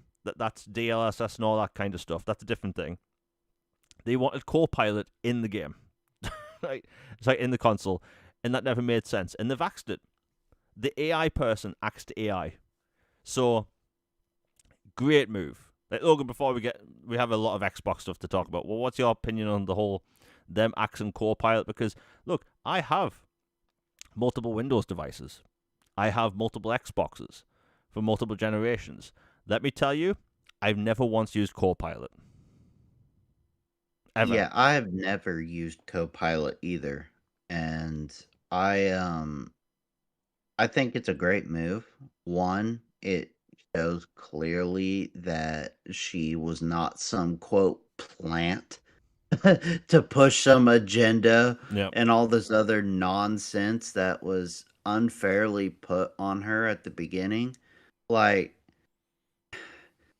I even hate to say it, but like there was frankly some like sexist energy and some weird stuff like about her getting, put into charge in the first place, and like people like just downplaying this and that, and it's like, oh, this person comes from this background, or oh, she's a this or that and not a, a traditional this or this. I'm just like, this is a several trillion dollar company. Like, I don't think they're going to put somebody in charge that they don't think is competent and good and have the energy and passion to try to fix this and make it work. This was not if they wanted somebody to Grim Reaper Xbox and the program, they just would have left the people there because the defeatist mindset was already there. They would have just let it be and let that ship sink to the bottom of the ocean. All the games everywhere else. The Game Pass price is what it is. And you know what? We did our best, guys. You can't win them all. That's what they would have done. They clearly had different energy and they wanted to try something different. She's known to be passionate, energetic, highly intelligent, motivated. She clearly has been listening to lots of people, I guess this is further in our topic, so I'll wait till later to go more into that. But like, yeah, the whole AI thing I thought was ridiculous and held against her for no reason. And like you've said a million times, Reggie Fils-Aimé, who saved Nintendo, who Yep. did a ton of great stuff for Nintendo, like, dude was awesome. He came from Pizza Hut, Yep. okay? Like, he didn't come from Sega, he didn't come from Microsoft or EA or some other known entity. He came from a pizza chain. And guess what? He saved Nintendo. He had the brilliant, ballsy idea to put Wii Sports free, package it with the Wii and make it a system seller, because a little game with these floating hands and you just using the remote became a system seller, and he was a genius. And guess what? It took a guy from outside of Nintendo to come in, different industry, learn the industry and go, you know what? How do you guys not see the house fire in front of you? And he fixed it. I believe the same will happen with her. Yeah. I mean, the reason I keep bringing up the Reggie Fils-Aimé thing for the past like couple of months now, it's like Pete, the whole pizza thing, right? When he got in charge of Nintendo America, right, the whole Pizza Hut thing, everyone could have looked at that. Bear in mind, this was before like social media was really a big thing. Like Hmm. people would have looked at that and like there would have been panics, right? Best thing ever to happen to Nintendo, right? Because everyone had a Wii for Wii Sports, right? Most people didn't have a Wii for a particular other game. Yeah, people did exist like that, but like most people, like they had to have Wii Sports. Like Wii Sports got older people into gaming, Hmm. you know. And Wii Sports, I know for a fact they put Wii Sports in like elderly people homes to like it would actually get them up and about, right? Like so it actually provided health benefits to people as well. Um, and Wii Sports, let's be honest, it was fun. Like, you can't really go wrong with that. And it actually spawned a health-based initiative from Nintendo where they kind of still do stuff like that today. With like there's like a Wii Sports thing on the Switch, but like they did the Ring Fit Adventures thing. There was Wii Sports. I think it was called Wii Sports Resort. I think it was called. Um, And We Fit yeah, with like the trainer who became a Smash Brothers yeah. character and all Like kinds A of stuff. Yoda character became a well-known fighter in a fighting game. like Yeah. but it worked. It worked out for them. And like having like someone outside of Xbox change Xbox, it's working. And like I have a video coming out not too distant future about this whole thing, but like just some of these recent changes, like a complete 180s in the best way possible. Like it came out today that new Xbox logo we saw about a month ago isn't just some fun thing, because a lot of people were talking about like this doesn't mean a logo change. It was just them posting a picture of an Xbox logo, and like I immediately said on Twitter like they need to make this either their next gen logo or do something bold and change it now because typically during a generation you don't change your console's logo. Like the 360 logo actually changed about halfway through, but they actually just made the sphere kind of more rounded off so it looked 3D. But other than that, it was fundamentally the same logo. Um, and like them changing the logo this far into the game, year and a half out from their next gen console, that's significant change, right? They are doing all these different things, these proactive changes, and like you said, people are being a bit weird that she's a woman. I think that's kind of weird in general because like people in my feed, right, who are like they clearly like Phil Spencer's direction. They will not give her credit, but if you like something she's doing, they won't say, "Okay, you have a different opinion." Right? They say you only like her because she's a woman, and I think that's kind of weird. Like, are you 12? Can you not praise someone or like someone of the opposite sex doing something or like changing something because you like their decision? But it has to be no because you fancy them, you like them. That is I mean, weird. talent is talent. Yeah, Like, it's just weird behavior. Like, and I like what I'm saying. And I've gave Phil Spencer a lot of props over the years, right? Backwards compatibility wouldn't be around on Xbox if it wasn't for him. He saved Xbox in 2013 and 2014 by removing the Kinect, and just all the changes he made back in 2013 and 2014. And like Xbox, even though they'd never recovered from that whole reveal, if it wasn't for him, Xbox wouldn't be a thing today. So like, I don't want people to get it twisted. Like, I'm not a Phil Spencer hater. He saved Xbox, but Phil Spencer and just the Xbox leadership, in my opinion, for the past several years, they've been, how should I put it? Like, they've had to make significant changes because, let's be honest, Satya Nadella, the head of Microsoft, had specific, needs and wants to change. You had Amy Hood who requested a 30% profit margin, which most companies don't have, and like they were put in a weird position. Like I'm not saying it was Phil Spencer's fault that things got to where they are now, but it didn't help.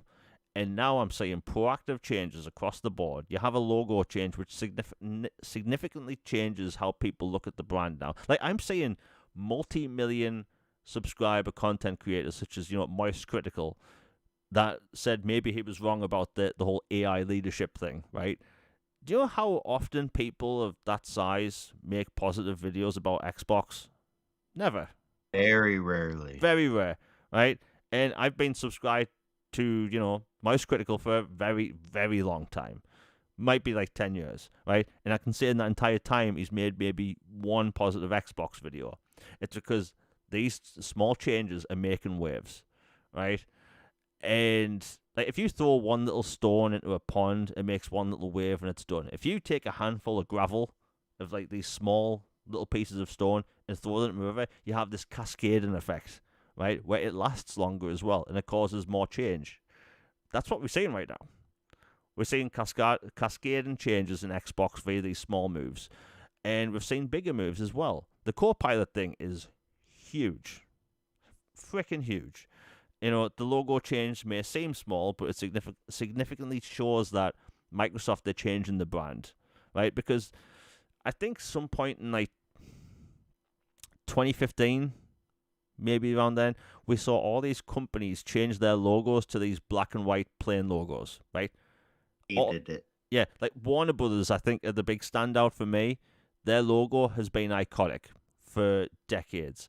And then look at their logo change from like I think 2017, where it's just like this flat, plain black Warner Brothers logo, right? It always used to have this 3D personality to it, and then they changed it and ruined it. Pizza Hut's gone through a bunch of different logos. I think they've gone back to an older one, but like even the Gap, right? Look at the Gap's logo compared to now, disgraceful, right? Um, like all these companies lost their personality. Game, the UK retailer, used to have a really good logo. It used to stand out, and then they made it all modern and like I want to say like 2010 or 11, and it just lost half of its personality.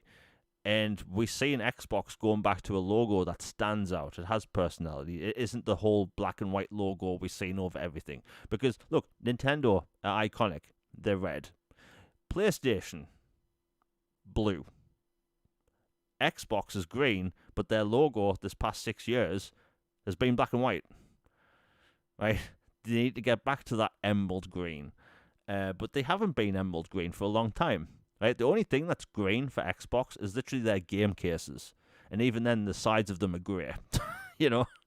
So, like, as a design change, it's a small change, but it has a big effect on the entire branding of Xbox. Logan, what's your opinion on the whole logo thing? Because the fact that we're getting a new boot up screen during a generation, they changing a logo during the generation, it's just like things they're doing right now. It just works. Yeah, it's honestly interesting is when I first saw the Xbox logo, it was in a Stein thing, and he had posted what was like a fun little decal that they had on their elevator at Microsoft or Xbox HQ. And I said, and I had a tweet on it. Here, let me just pull it up. Um, I said, I sincerely hope this is the new official Xbox logo. Love the OG vibes. It's a powerful display of strength. And that became one of my most liked and shared and viewed tweets ever. Like, it went Nova for my stuff. And, like, it's just a lot of people agreed and like positive feedback and everything. It's like this looked like a perfect mix of like three of OG Xbox kind of boot up in color with 360 more orb shaped logo, and just bringing in when Xbox was at its peak of power's best, but refreshed with like the new kind of glass, three-dimensional, translucent vibes of kind of modern tech, but with the color schemes and palette and just energy and aura of the Xbox's peak empire. It was perfect. And then I'm like, yeah, I really want this to be the new logo. Lo and behold, the next day, it's like, you know what? Here you go, guys. This is our logo. And then it's just amazing turnaround. Like, who knows if it was already in the plans for it to be their new logo? Like, there's been things out there that they were using it internally for Helix promotional stuff, but about it, like they just went, you know what? We're adopting it, and it's the official logo. And then we got that awesome finally, like, people also requested it to be not only the logo, but to get, dashboard themes of it. And lo and behold, like, Asha tweets out, like, hey, we're working on it. We hear you. And then a couple days later, boom, you have the theme out there.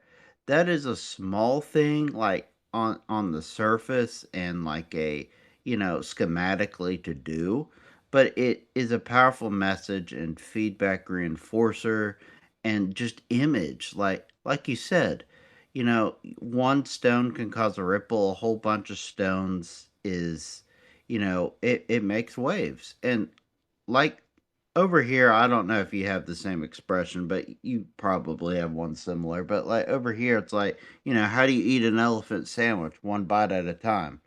It's like, you start making these incremental changes and incremental positive feedback and steps towards something to overcome it and to achieve your goals. Rome was not built in one day. That's another one. Like, if you want to accomplish something truly great that seems incredibly daunting, don't try to tackle on the whole bloody thing at once. You're gonna cook yourself. You pace yourself, but, like, start small and build up, and occasionally there'll be bigger jumps. But, like, all in all, I'm just so impressed with the past week. And two, the logo is awesome. So glad it's official logo now. And yes, I'm excited for the boot up as well, which ties into this. We have a new boot up for Xbox before the next console. When is the last time something like that happened? I can't remember it ever happening. Yeah, I mean, I think that I keep bringing up console focus, because I do feel like as a console gamer, um, that for the past couple of years, that's all we hear about: PC ecosystem, cloud, handheld, portable, PC ecosystem, cloud, portable, AI, and like I feel like the console stuff kind of just got wind down a bit. Um, I put it like this: like at the minute, people know that most of my videos on this channel are basically about upcoming games. I like to make list videos. Like as Logan knows, I've got a few videos coming out soon that I think people will like.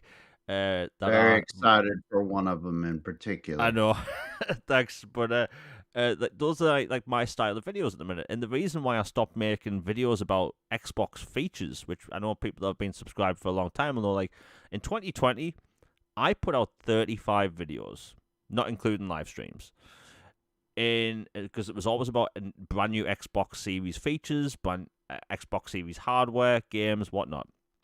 In 2021, I put out 38 videos, not including live streams and podcasts. And it's because we were getting all these new features updated. Xbox Series X and S, we get updated all the time with these new cool things. Be it new FPS boosted games and all this stuff. Right in 2022, I'd say about halfway through the year, I noticed a significant change in Xbox where feature rollout basically ended. We stopped getting features, things that were talked about 5 years ago, called Fidelity FX Super Resolution.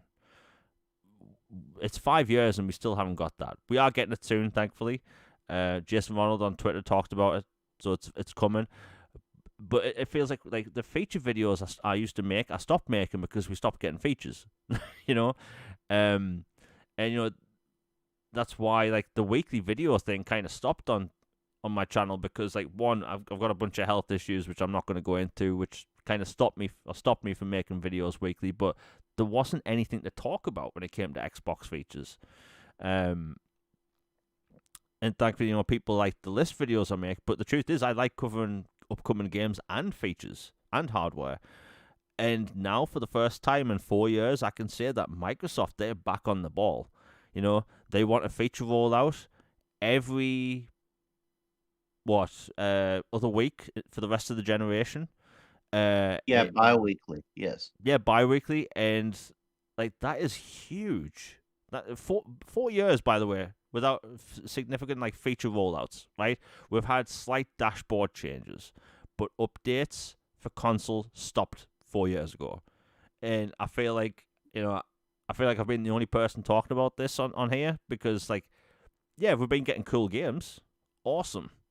We've been getting more games each year, which is awesome, higher quality games, which is awesome. But like the feature roller, like Xbox always used to come out with like new features all the time during the Xbox One generation and the 360 generation.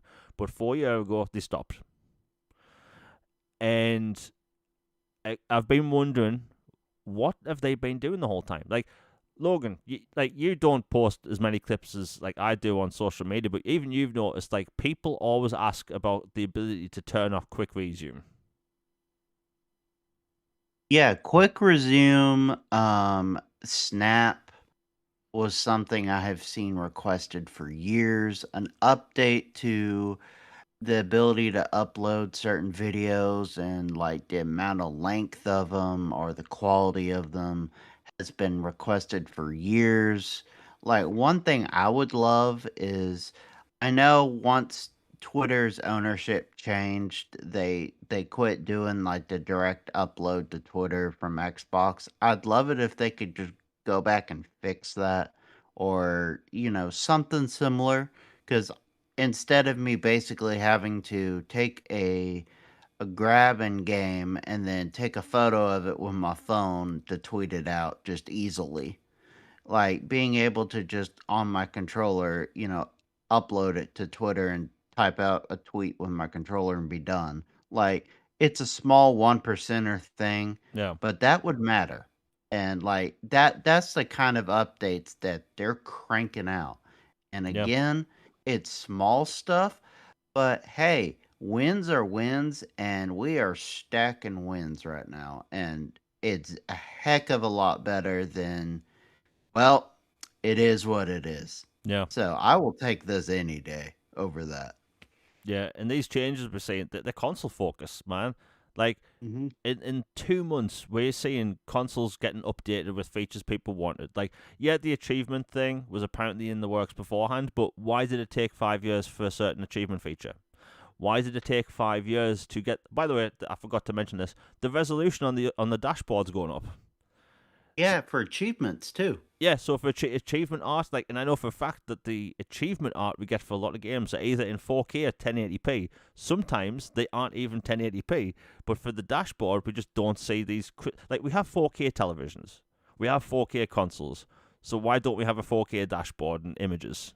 You know, things like that. It never made sense to me. So, like, in 2 months, we've seen all this change, all this console centric change.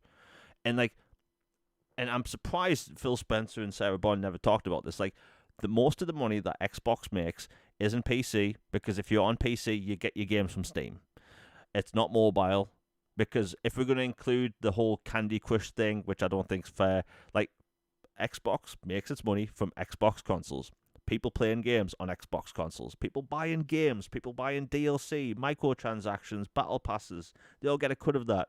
And all we've heard for 4 years, PC, gaming, ecosystem, cloud. Hey, cloud's growing in this region, but let's stop talking about the console. And I just see talking about the console at the minute. And I love that. And I feel like I've been spoken to properly about this for the first time in years, which is great, you know. And we've seen all these quick changes in 2 months, and it makes you wonder, like, what's the rest of the generation going to be like? So like I am more excited about Xbox now than I have been for a very long time, and I'm an Xbox guy, right? You know. By the way, do you know this past 2 months I've been called an Xbox hater? You know, I've dealt with a little bit of that too, and it's like I'm not a hater. I'm just realistic. Like you can be positive about something and not be a shill, and you can be like, hey, this thing is not working or not good, and not be a hater. Like, there is, believe it or not, a pragmatic middle. Yeah, and like as someone that prefers console, like I don't like my PC is specifically for video editing, doing podcasts. That's basically it, right? So when it comes to gaming, like I'm on console. I like console focused stuff, right? And I get it. There's people that want to buy a PC. They want to, be able to upgrade it whenever they want with the greatest graphics cards and all that stuff, right? Which is great. For me, I like the simplicity of a console. I just like, how consoles work, and I just feel like for 4 years, there's been no console talk, and I've used this term, and I'll use it again, that I think Xbox for the past 4 years, or maybe three, I'll say three for this, four for features, but three for this. They've been coasting by. And when I've used this term before, people think I mean Xbox just stop trying. I think 3 years ago, when all the multi-platform stuff started happening, that I think that they start coasting by. They weren't doing anything proactive to change and improve the situation, but they also weren't doing anything to make it worse. They were just letting things continue the way they were.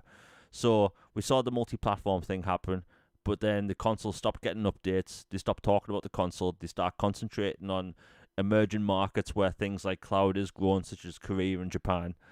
And that was that. And now I'm just seeing console talk, which I absolutely love. Again, my PC is just for video editing.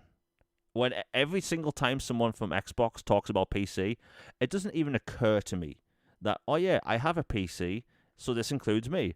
I don't include that, right? I'm a console guy.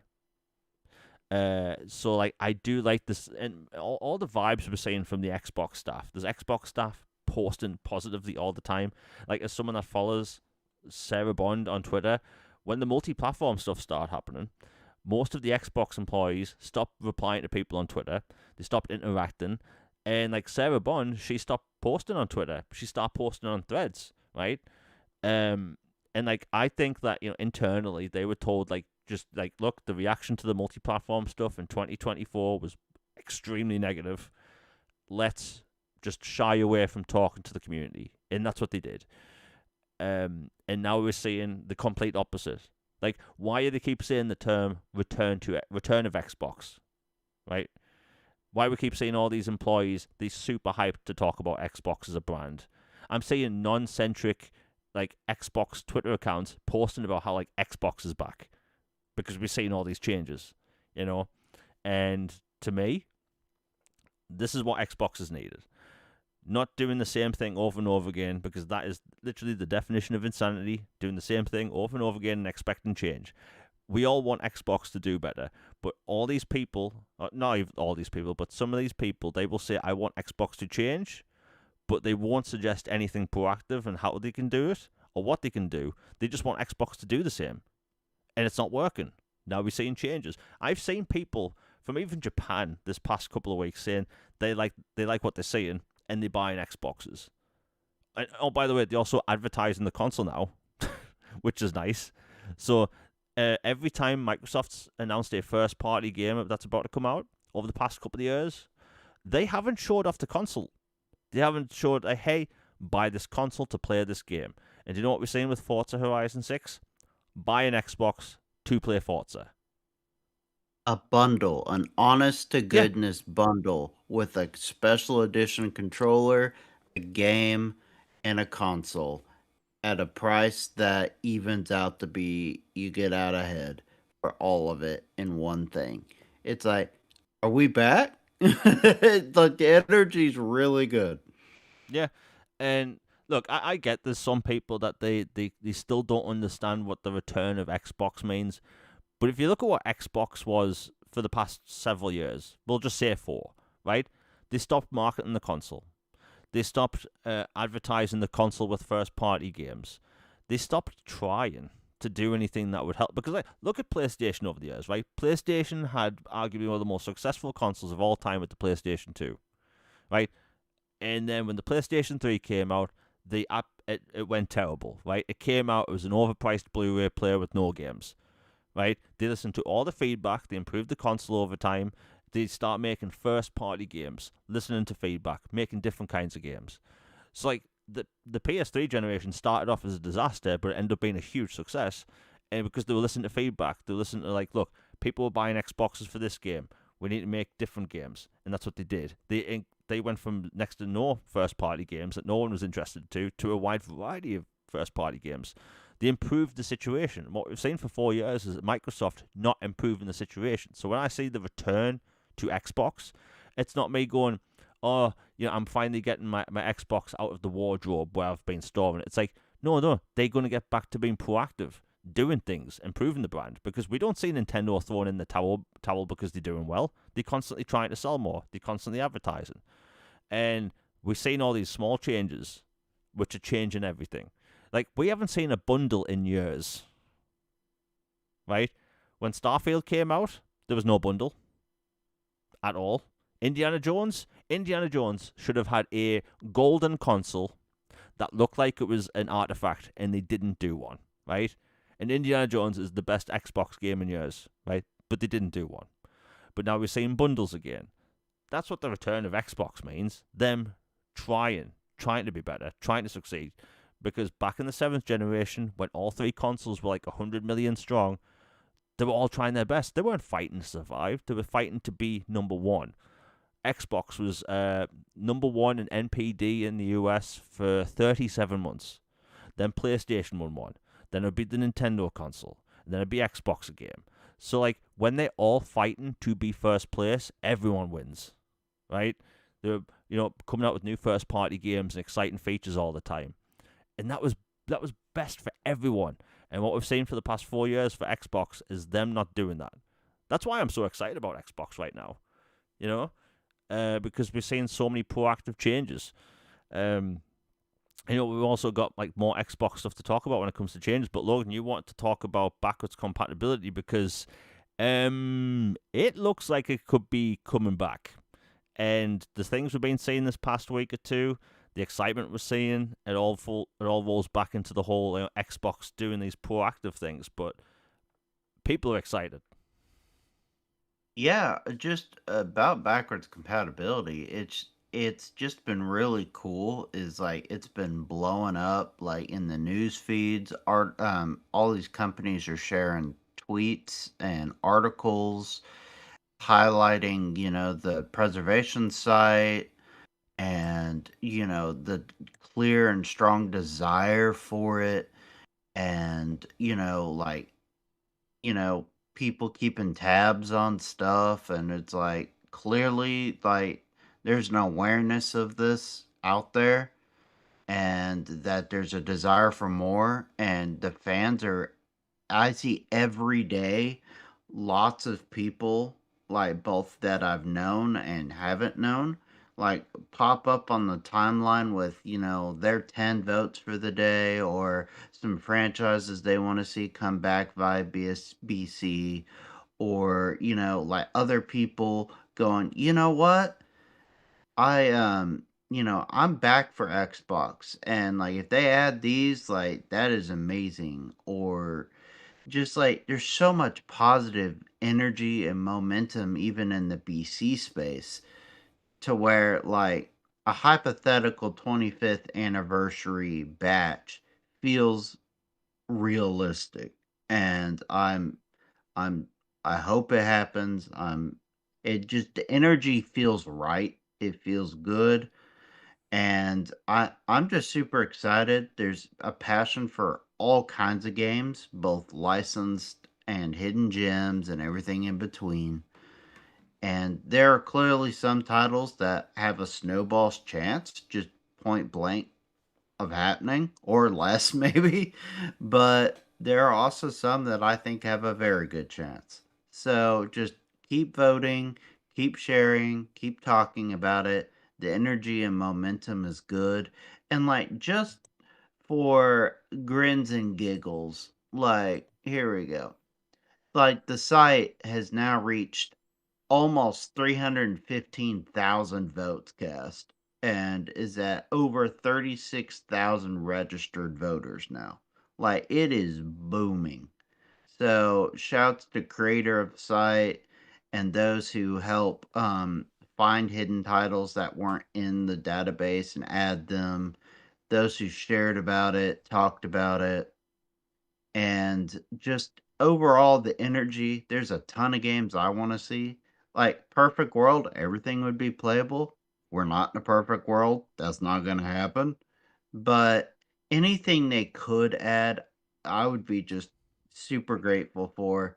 There are some I want more than others, but I'm just happy that it feels like the energy we've been talking about in Xbox in general is in this space as well. Yeah, It feels like all the stars are aligning for a once in a blue moon event kind of year. yeah.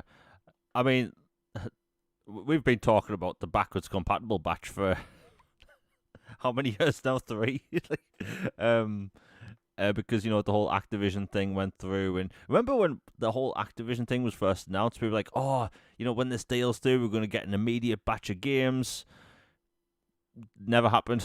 Like, but with the 25th anniversary, the logo change, all the stuff, I'm confident about backwards compatibility, which we're going to be talking about a lot over the next couple of weeks, coming up to the Xbox Game Showcase.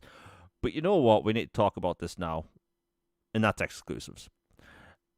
Exclusives has been let's say a polarizing topic for a while now. And people keep saying the return to Xbox, like, should this be the next step?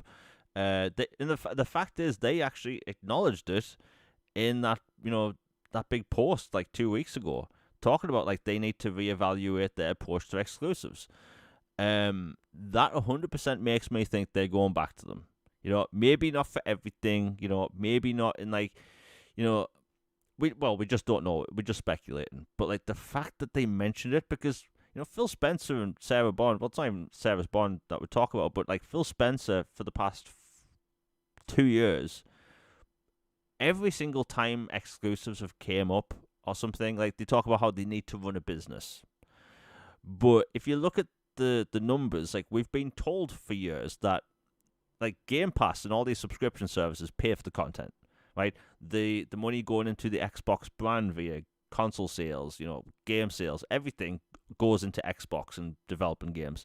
So like them putting games on more platforms was to just run as a business. I never bought. And by the way, people have tried to like call me out on Twitter, unsuccessfully by the way, saying I've been for the multi-platform strategy. I've just never really talked about it.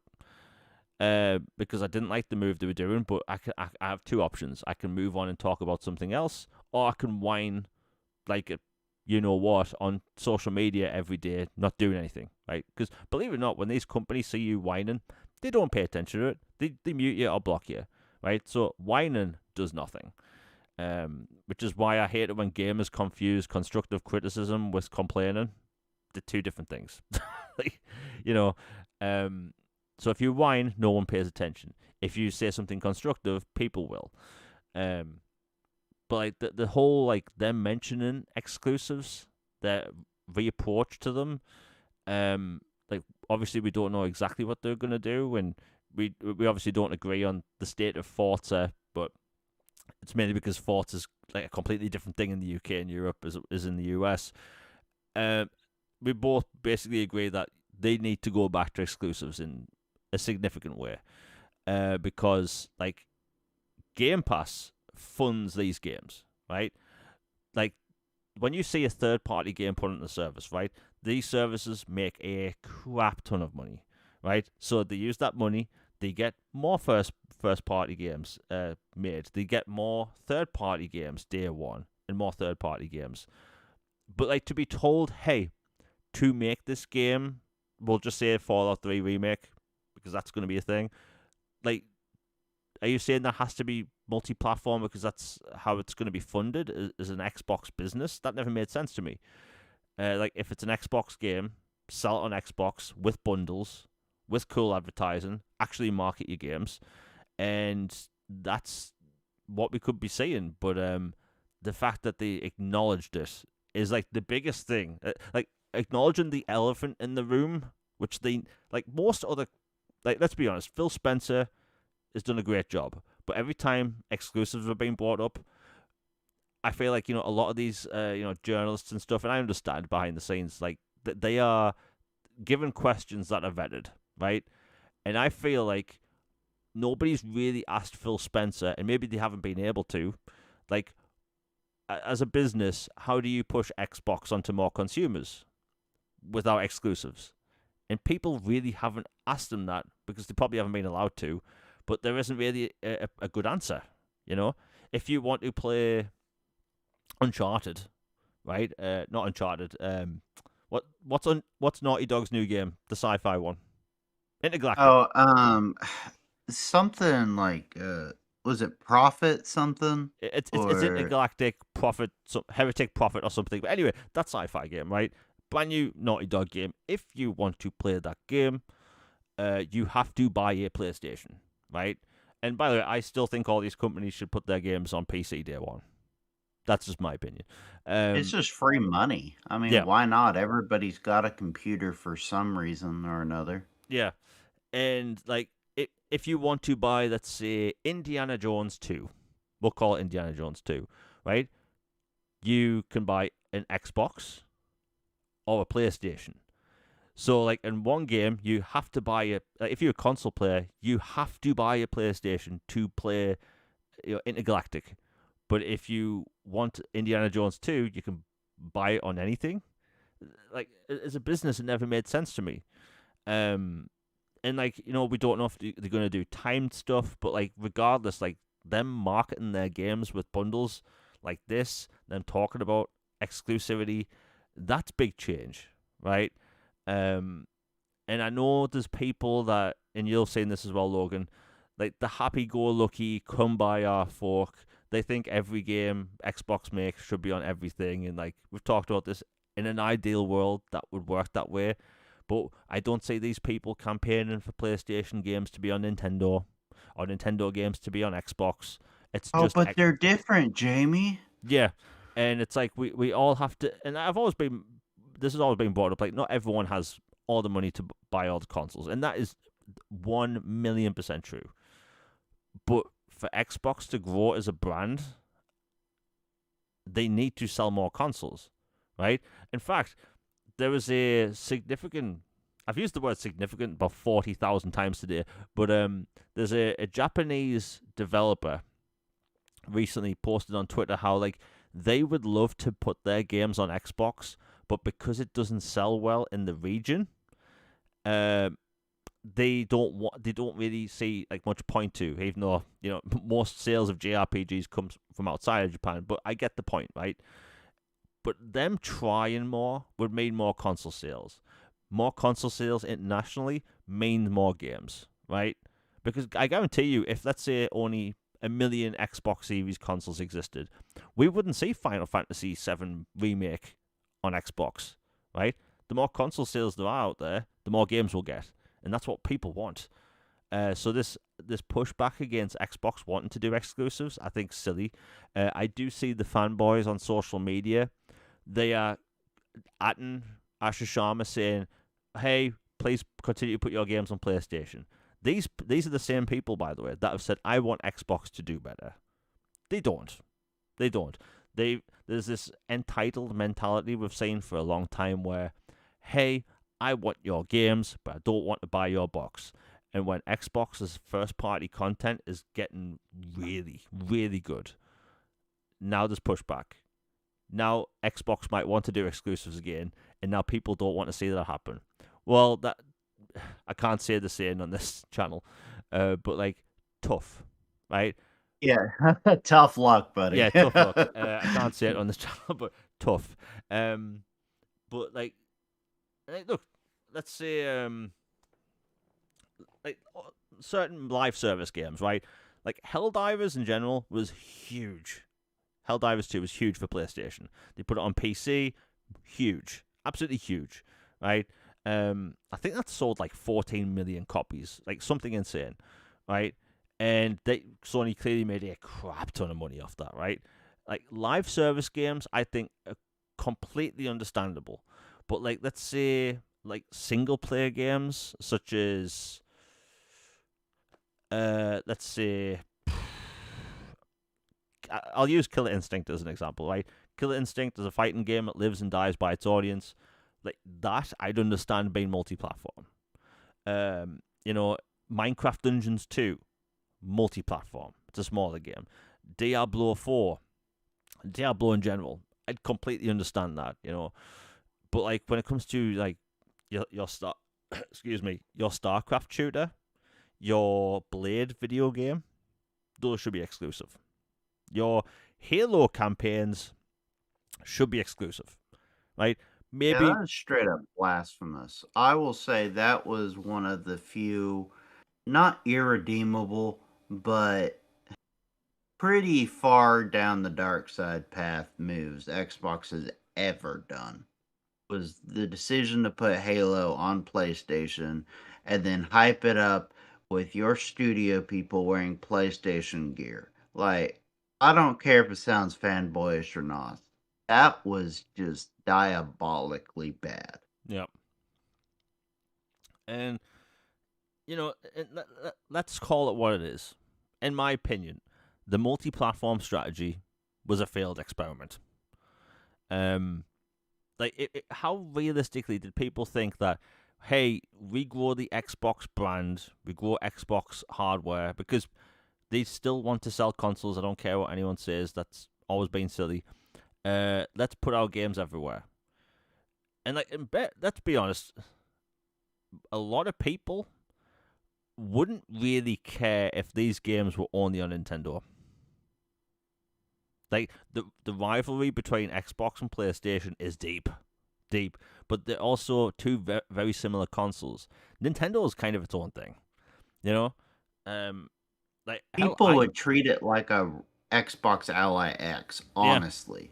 Like if like Halo went to Switch, like I still think it should be Xbox only, but if you had to put it somewhere else to justify some cost or forehead or whatever, like I think people would be more tolerant and less hostile about it if it was Switch. yeah, It would be like, okay, this is a mobile version. This is Xbox trying to have a home console and experience of on the go and dockability and stuff like that. Like to me, that one would be in the more middle ground ish range of acceptable compared to PlayStation. yeah. I mean, like you said, Fable should be Xbox and PC. Like Hmm. Fable, we haven't had a Fable game outside of Connect stuff since 2010, 2011 with Fable 3. Like Fable it's one of the big Xbox franchises. We just haven't had them for a while. And it's like you come out with a brand new Fable game this year. It's a big open world action RPG. A lot of eyes are on it. And you're putting that on your competition. Like I think Fable's going to do great regardless whether it's exclusive or not. Because that is, in my opinion, it's going to be one of the best, action RPGs this year. Um, I just think what they're doing is a bit silly, Um, like things like Fallout 3 remake, right? I I can get behind that stuff being multi-platform, right? But your new shiny Elder Scrolls 6, keep that exclusive. On Xbox and PC anyway. Um, and like Gears of War Reloaded, right? It's essentially a remaster of a remake from 2015. It didn't do well on PlayStation. I don't think they put that on Switch. I don't think they did. Like I think if they never put Gears of War Reloaded on PlayStation and just put it on Switch, nobody would have batted an eye. Nobody. Yeah, it would have been like, oh, okay. Yeah. And yeah, in the past I've said that I think older PlayStation games might come over, and I still think the case for older games could be multi-platform, such as like, I'm just trying to think. Resistance.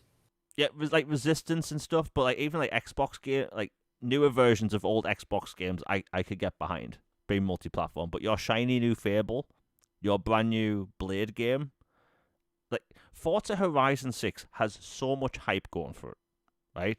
I've never seen this much hype for a Forza game because of its Japan setting, right? Um, I've never seen this hype before. It's going to be hugely successful, right? And like, granted, Forza Horizon has a different kind of like structure for its like sales and like microtransactions and stuff because they have seasons and expansions, right? And car packs. So like putting Forza Horizon 6 on PlayStation this year technically doesn't make any sense because you have Forza Horizon 5 that only came out a year ago. Forza Horizon games technically have a 3 to 4 year lifespan. So like they haven't made that long-term microtransaction DLC money from that game on PlayStation. So like if let's say Forza Horizon 6 is the last game that's multi-platform or last big game that's multi-platform, I think that might go to PlayStation, or it would make sense for it to go to PlayStation. Is like in 2028. Not even kidding. At the latest, 2027 at the end of the year. Because, you know, that game still has its life to make its microtransaction money. But the fact that they mentioned that, the exclusive thing, they're going to take a look at the numbers. Because if you look at the numbers, and by the way, Logan, you may have seen this post. I made a post last week about this whole exclusive thing. And I used a term that I've maybe used 5 times in my entire life. And this term triggered some people so much that someone made, multiple people actually, made posts about me, called me all sorts, and let's just say not some nice things. Because I said, looking at these numbers of these multi-platform sales, you know, Gears of War ED, you know, all these other games that went to PlayStation, I said the juice isn't worth the squeeze, right? The damage to the brand isn't worth the money they're making. That set people off, but I had a point. Because if you put in Starfield, your third pillar Bethesda RPG on a platform and it makes next to no sales, like 100,000 sales, really? That's not good enough. You know, Forza was going to do well regardless because Forza Horizon's big.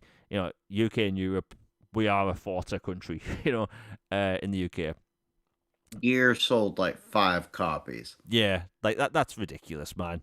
Like hell, I could make a racing game in the UK and it would probably sell well. It would look crap, but it might sell well. But like the sales were terrible, so I just said the juice isn't worth the squeeze. And I didn't really think anything of it. It wasn't this well thought out post, but man, people reacted because people know I'm right, right? And when people get volatile, they know you're right. And I just hope we're seeing these changes soon because if they announce the multi-platform thing, like ending, they have to do it as soon as possible. At the latest, it has to be the Summer Game Show in what, June 7th? I think it's June 7th. So they have to do it then. But that's just my take on the whole exclusive thing. Like Logan, I've been rambling for like 40 minutes on this. Like, have you got anything else to say you want to see on exclusives? Because like the fact that they mentioned it, and you know Phil Spencer has not been able to address it for 2 years, things are changing. Yeah, I think like back to the decisions of the last few years. Like I I get it. They There was probably some decisions they didn't really want to do, but you know, everybody's got a boss unless you're the board. And I mean, even the board has shareholders, I guess. But like you even like CEOs and presidents of things have somebody they have to answer to. And if boss man is expecting certain things or the shareholders or board, like, and you are like, hey, we need to reach this certain things, and you know, like, it's up to you. I'll give you your discretion, at your discretion, how you reach them, but you need to, you know, get this, you know, marks.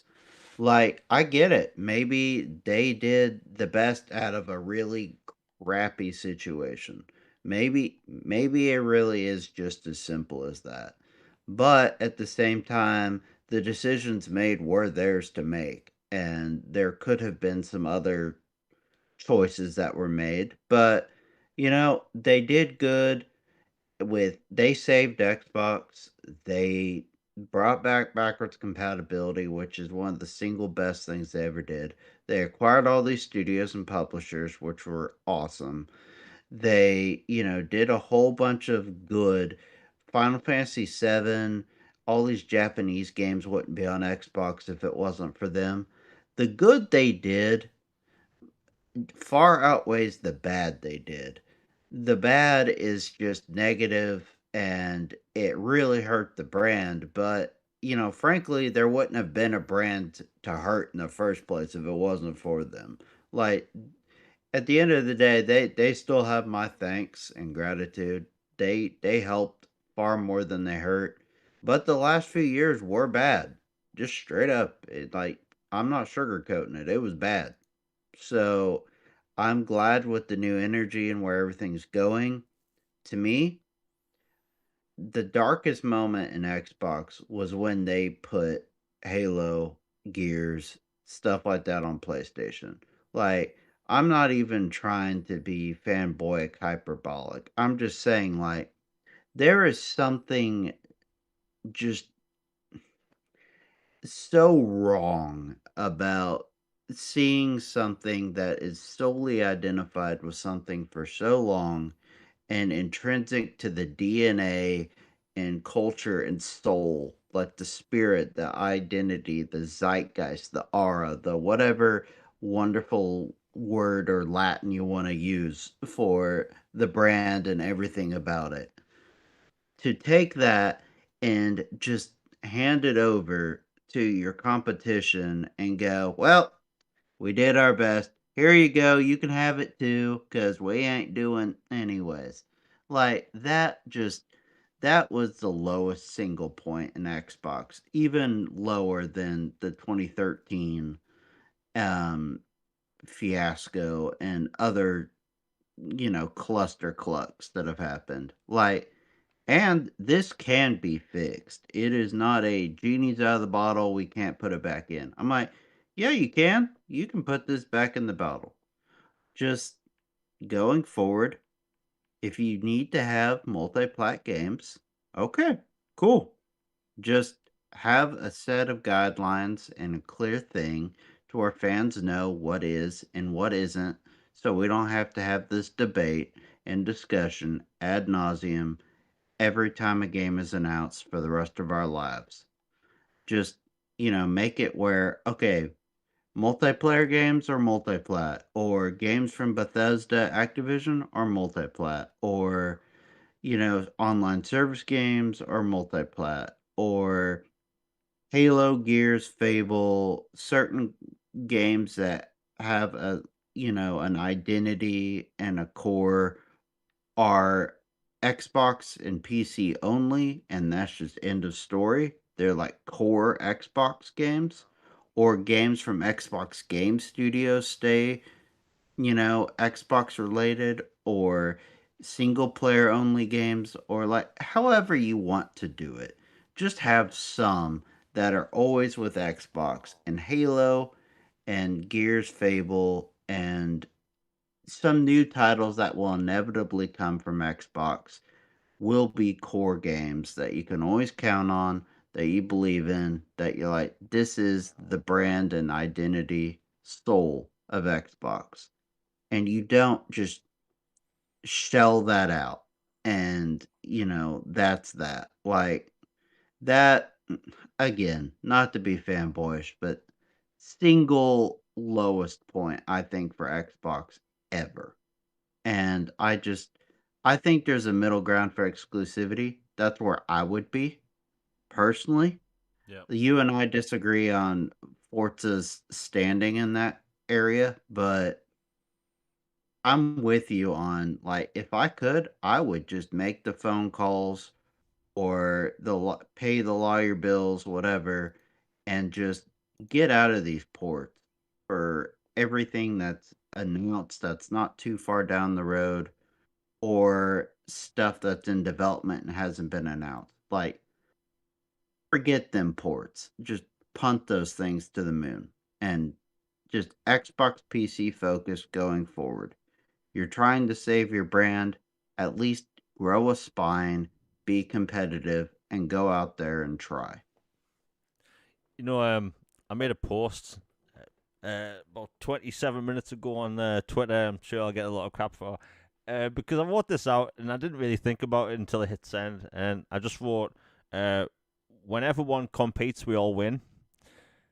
I never really thought that. Oh yeah, yeah. I love it. Oh my I gosh. I Let's never see where thought. this is going. Yeah, I never thought that's technically a spin on what Phil Spencer said, which I never meant. But I'm right. like, the thing is, I always talk about the seventh gen, and we talk about that all the time because my God, what a generation.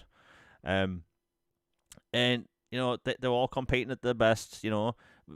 Like we're getting features all the time on all these consoles. And all three consoles that generation had huge problems at the same time. The Xbox 360 had a 50% failure rate when it came out, right? The PS3 was like severely overpriced, and its game situation at launch wasn't great. The Wii, even though it sold an incredible amount of units, when it came to getting third-party ports, it was kind of difficult because it was essentially two GameCubes duct taped together, and those games wouldn't really sell that well.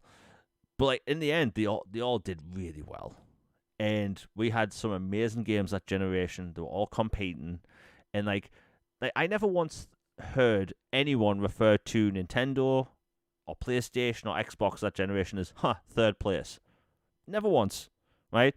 People were saying like oh this company won NPD or something like that, but nobody cared.